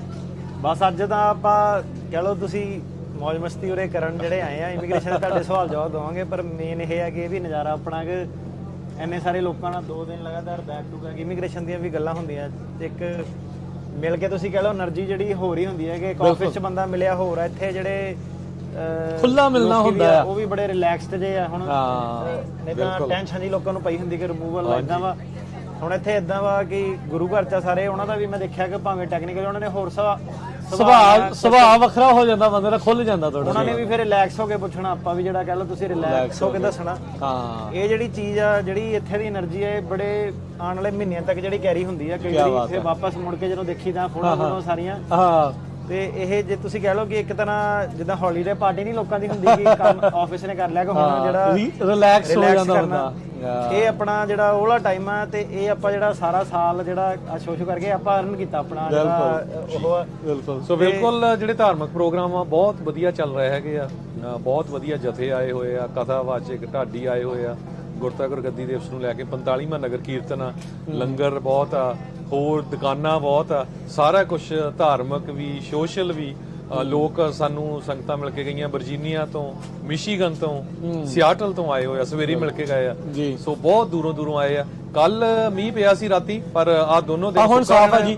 ਬਿਲਕੁਲ ਬਿਲਕੁਲ। ਸੋ ਜਿੰਨੇ ਵੀ ਸਾਡੇ ਸਰੋਤੇ ਦੇਖ ਰਹੇ ਆ, ਜਰੂਰ ਦਰਸ਼ਨ ਦਿਓ, ਆਇਓ। ਤੇ ਜਿਹੜੇ ਨਹੀਂ ਆ ਸਕਦੇ, ਬਹੁਤ ਦੂਰ ਦਰਾਡੇ ਆ, ਤੇ ਤੁਹਾਨੂੰ ਪੰਜਾਬੀ ਰੇਡੀਓ USA ਦੀ YouTube ਚੈਨਲ ਤੇ Facebook ਦੇ ਉੱਤੇ ਜਿਹੜਾ ਸਾਰਾ ਕੁਝ ਦਿਖਾਵਾਂਗੇ। ਸੋ ਅਟਾਰਨੀ ਟਿਰਕੇਣਾ ਜੀ, ਨਗਰ ਕੀਰਤਨ ਦੀ ਤੁਹਾਨੂੰ ਬਹੁਤ ਬਹੁਤ ਵਧਾਈ, ਬਾਕੀ ਕੇਸ ਜਿੱਤਣ ਦੀ ਵੀ ਤੁਹਾਨੂੰ ਬਹੁਤ ਬਹੁਤ ਵਧਾਈ। ਤੇ ਇਹੀ ਆਸ, ਇਹੀ ਉਮੀਦ ਦੇ ਨਾਲ ਵੀ ਇਦਾਂ ਹੀ ਅਗਲੇ ਸਾਲ ਫਿਰ ਦੁਬਾਰਾ ਆਪਾਂ ਇੱਥੋਂ ਪ੍ਰੋਗਰਾਮ ਜਿਹੜਾ ਉਹ ਕਰਾਂਗੇ, ਤੇ ਨਾਲ ਦੇ ਨਾਲ ਇਦਾਂ ਹੋਰ ਨਵੀਆਂ ਜਿਹੜੀਆਂ ਚੀਜ਼ਾਂ, ਨਵੀਆਂ ਗੱਲਾਂ ਬਾਤਾਂ ਦੇ ਨਾਲ ਜਿਹੜੇ ਜੁੜਾਂਗੇ। ਬਹੁਤ ਬਹੁਤ ਧੰਨਵਾਦ ਤੇ ਬਹੁਤ ਬਹੁਤ ਨਗਰ ਕੀਰਤਨ ਦੀ ਵਧਾਈ ਹੋਵੇ ਜੀ। ਧੰਨਵਾਦ।